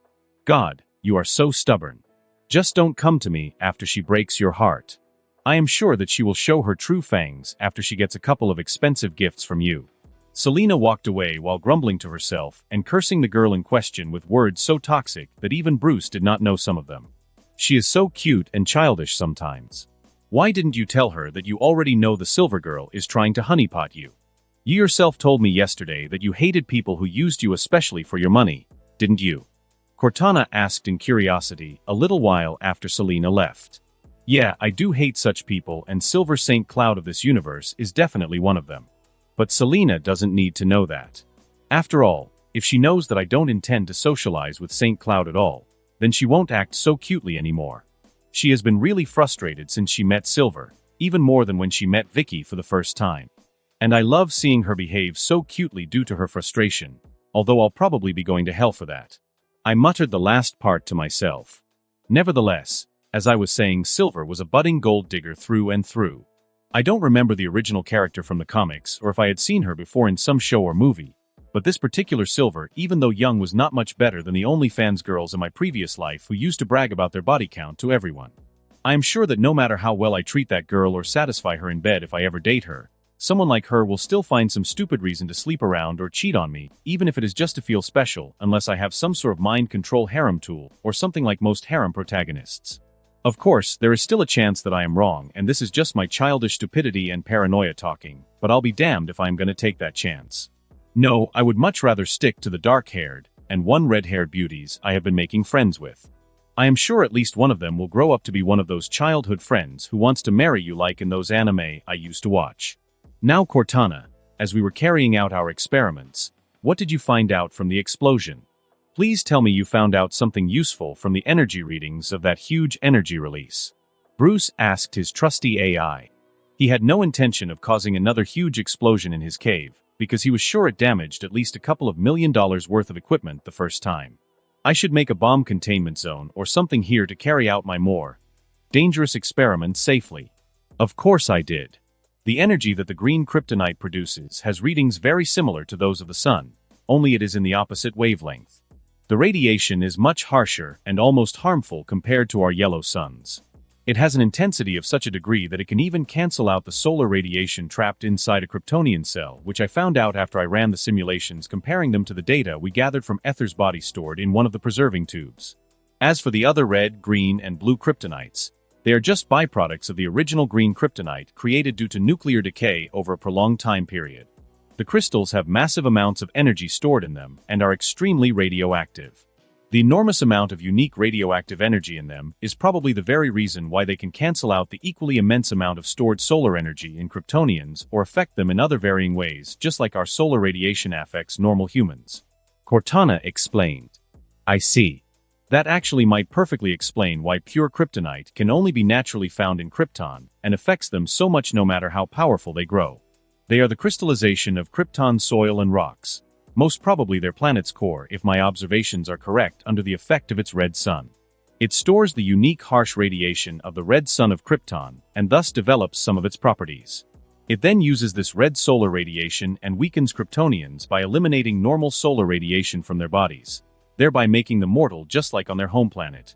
I murmured to myself as realization struck me. And nuclear decay under certain conditions or some other artificial methods only change this unique energy, slightly giving the crystal some unique attribute that affects Kryptonians in different ways, mostly harmfully, but affects them nonetheless like blue or red kryptonite. Cortana completed my observations. Yes. But that also means we can use this energy inside kryptonites. We can study it and maybe even replicate it for our own weaponry. That's why they do not seem to be compatible with a nuclear fusion reactor like the arc reactor. Why would they work with a technology that produces energy since they are themselves a source of such unique immense energy? Also, I think we might have found our replacement for Vitare's Cortana. I smiled as gears began turning inside my head and my intuitive intelligence began to work again. Woof, even Ace barked, infected with my own renewed excitement. Kryptonite might just be the thing I am looking for starting my own super soldier project. I was considering using Vita Rays as an energy source to kickstart the Compound V and Super Soldier Serum projects, but now that I have this unique energy, there is a good chance that I can use this. After all, if Metallo can feed off kryptonite energy, then why can't I? Although, I'll have to be real cautious about this, since I'll be entering some uncharted territory of science if I continue with this project. But still, I can't leave this area of power unexplored, especially since I now have basically complete unrestricted access to the formula of Mirakuru, which by the way was most probably derived from either electrum or dionysium or some other unique element along those lines, after I got my hands on Slade's DNA samples. Truthfully, it was too easy, since even though he is very careful to never leave his hair or blood samples intact, he still jerks off sometimes and just throws away the tissues like nobody's business. Maybe he thinks nobody is nasty enough to collect them, but unfortunately, he has no idea what I am truly capable of. I smirk as I cannot help but take a peek at the disposed Wally droid at the corner of the Batcave, the $10,000 state-of-the-art cleaning droid I had to sacrifice to collect his trash from the trash bin. Yeah, there was no way I was going to touch them with my own hands, even if I was wearing 10 pairs of gloves and doing it in the name of science. Hell, even the tests were completely run by the machines, and everything was handled by Cortana's tentacles. Now, since there is no way I can make a risk and side effect-free Kryptonian serum to give me Superman powers in the near future, I'll just have to focus on the Compound V and Mirakuru-enhanced Super Soldier Serum, although even that will take me a couple of years to perfect, especially since I intend to use both on myself. I'll only be focusing on the extremis once I perfect nanotechnology. But maybe I could add some spider-themed stuff in it too, or maybe the OZ serum that gives immortality. Yeah, that would be OP. Imagine a Batman with spider powers. I think I'll be quite a unique Batman if that happens. I could not help but laugh as I continued to picture myself slinging through the city. But unfortunately, at that time, I had no idea what the twisted humor of the multiverse had planned for me. I had no idea that for me, it was soon gonna be Batman time. So, let me get this straight. You went to Zatanna's father to ask him to teach you magic after telling him that you know all about him and his family being a real magical family which you had been planning for the last few months, and after just asking once, he agreed to teach you magic without even being surprised. Just like that. Cortana asked in somewhat a surprised voice. Yep, just like that. I smiled, satisfied at having managed to surprise my AI assistant, which was a pretty rare feat. Truthfully, even I was surprised about the turn of events. In fact, I had made about a dozen countermeasures in case the senior Zatara wanted to erase my memory to make me forget everything to keep the concept of magic a secret, or if he suddenly determined that I was a threat to him or his daughter and decided to eliminate me. I had taken my anti-mind manipulation necklace with me at that time to make sure that nobody mind grapes me or something. I had also worn my new John Wick-inspired bulletproof suit, although I doubt it could tank the bullshit power of magic. Additionally, I had my now improved and heavily armed bat tool with 20+ different weapon modes. But still, my biggest defense against him was not any of these, but it was none other than his own daughter, Zatanna, who was supposed to hide during my conversation with her father, and come out of hiding to stop or persuade her father, whichever was required, if things went south. But contrary to both my and Zatanna's expectations, Giovanni Zatara just sighed after my big reveal of knowing about his family's magical heritage and just agreed to teach me magic. It was that easy. I didn't even have to use my puppy eyes, which was my number 12th countermeasure, to convince him in case everything else failed. But unfortunately, not everything was as simple as it seemed. Giovanni had agreed to teach me about magic, but had also informed me a certain thing about magic that I wasn't privy to before. Flashback starts. I had suspected you of knowing about magic and my family's special talents in it for a long time, Bruce, especially after I started sensing such an influx of life inside you. Also, I knew that my daughter would never be able to keep her mouth shut for long, even if you don't figure it out yourself. Can you now, my little sugar pie? He concluded while looking at the door of his office room. You knew. Zatanna asked as she entered the room with a guilty face. You might have learned a lot of magic, Zatanna, but you still aren't as good as me, and you will have to work a lot harder if you ever want to be. Also, I knew someone was stealing my unused magical contracts. Those things are not cheap to make, and I keep count of every single one of them. He added with a mock smile. Yes, sorry. Zatanna laughed a little nervously. It's okay. How can I be angry at my little baby which for stealing my extremely expensive contracts? Just remember to ask Daddy next time. He teased. Oh, come on, Dad. Stop embarrassing me. Jeez.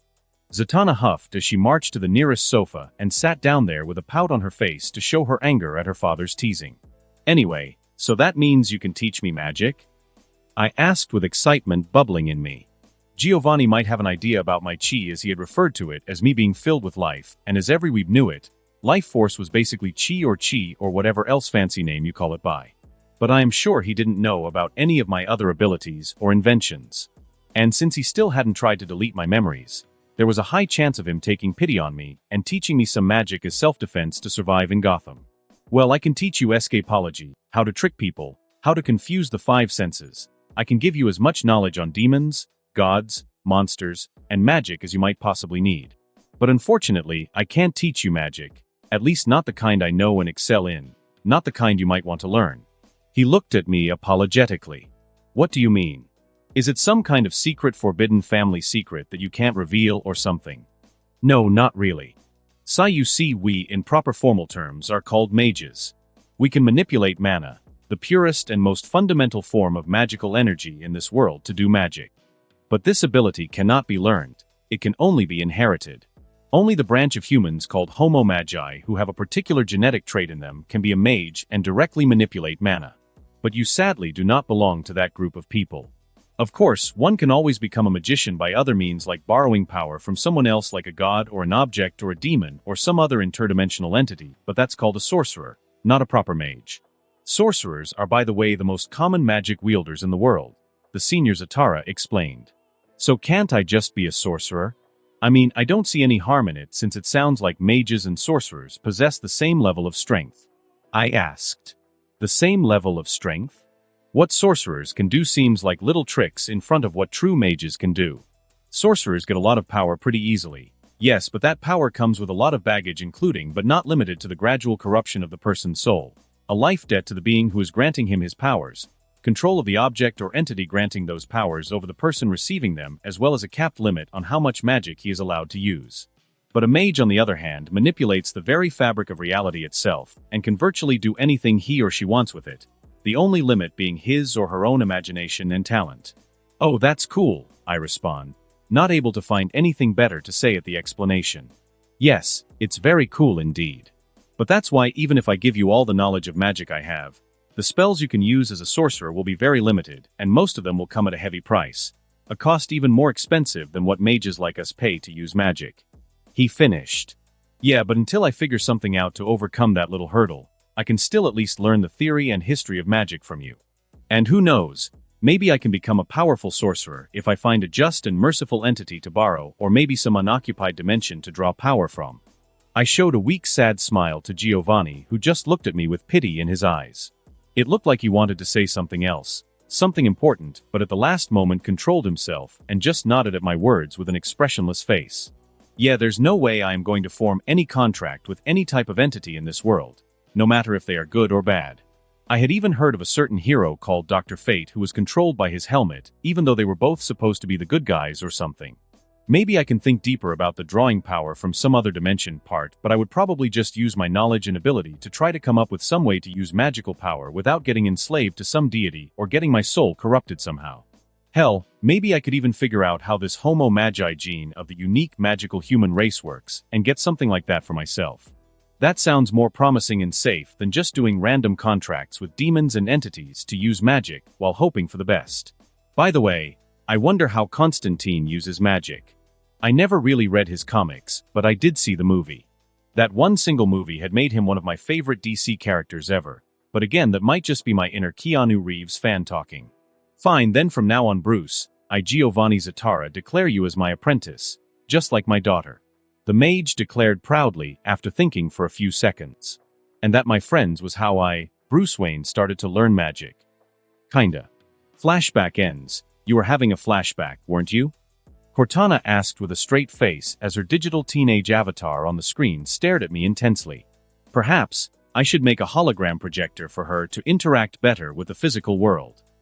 Maybe. Anyway, let's continue to what we were doing. We still have to debug and catalog all the information we collected from Ether's psyche to our database. Make a simulation of the entire Krypton planet and all its colonies according to her memory, as well as her knowledge of every Kryptonian she ever knew and every technology she had ever interacted with or seen in her life that we could rebuild. Also, make a separate folder for the training she received. I want to know if she or her race knew anything about magic or chi, and if they had any method of practicing them. Wait, maybe we can even make her into a simulated digital avatar so that I could use her as a training dummy in my simulations. But again, that would be useless since we only need her knowledge. As a thinker, she would be absolutely worthless. But perhaps we could copy other people's minds and simulate them digitally. To have the minds of individuals at the top of their respective fields working for me, for free. Yeah, that's actually a brilliant idea. I would not have to work so hard in the lab all the time and could just leave inventing normal stuff to others. Imagine digital simulations of Lex Luthor and Harry Wells, if they exist with their original intelligence as my employees. Yep, that's doable, but the processing power and data storage required will be immense, so I'll have to do quite some upgrades and improvements to the servers and computers. That will probably be a long-term project. I continued to ramble incoherently, not even noticing Cortana staring at me with awe and excitement in her face. What I was planning was any AI's wet dream, to not just bring people to digital simulations, but be able to host and simulate actual thinking beings within itself. It was some next-level shit of computing. Omniscient POV. HHHHHHHHHHH. Please, I told you, I don't know anything. Just let me go. Please. Ah. A well-built man tied to a chair with blood everywhere on him was crying his throat out as a group of intimidating people wearing formal suits continued to torture him. Now, do you remember anything? An African-American woman sitting in front of him asked in a calm voice, not showing even an ounce of emotion. I told you. I don't know anything. I just did what Lionel Luthor hired me to do. I only collect certain things for him and do some security work. I have no idea about any attack. Please, just please believe me, God, please. The man shouted and cried, shedding tears, trying to plead his case. You know what, Richard? I know liars when I see one, and you are not lying. I know you are innocent, but you see my bosses do not know that, and I'll have to answer them. The government really likes to pin its faults on innocent common people like you, and I'll have to do exactly that if you do not cooperate. But I want to help you. So let me help you.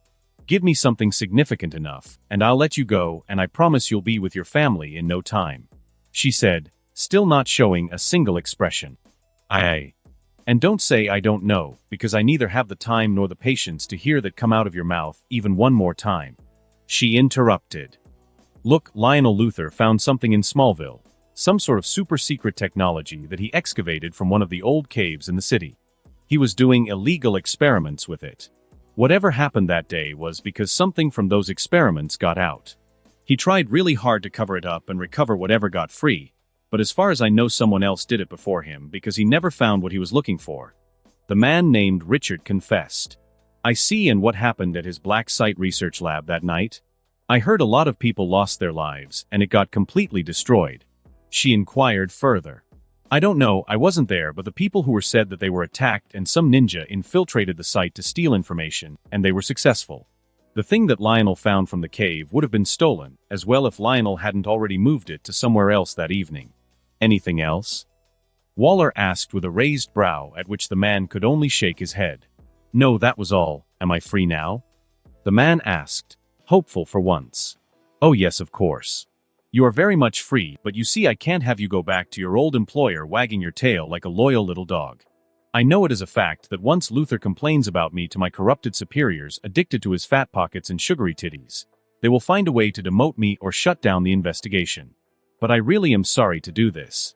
As soon as she completed speaking, one of her subordinates suddenly slit the tied-up man's neck from behind, not giving him even a chance to defend himself.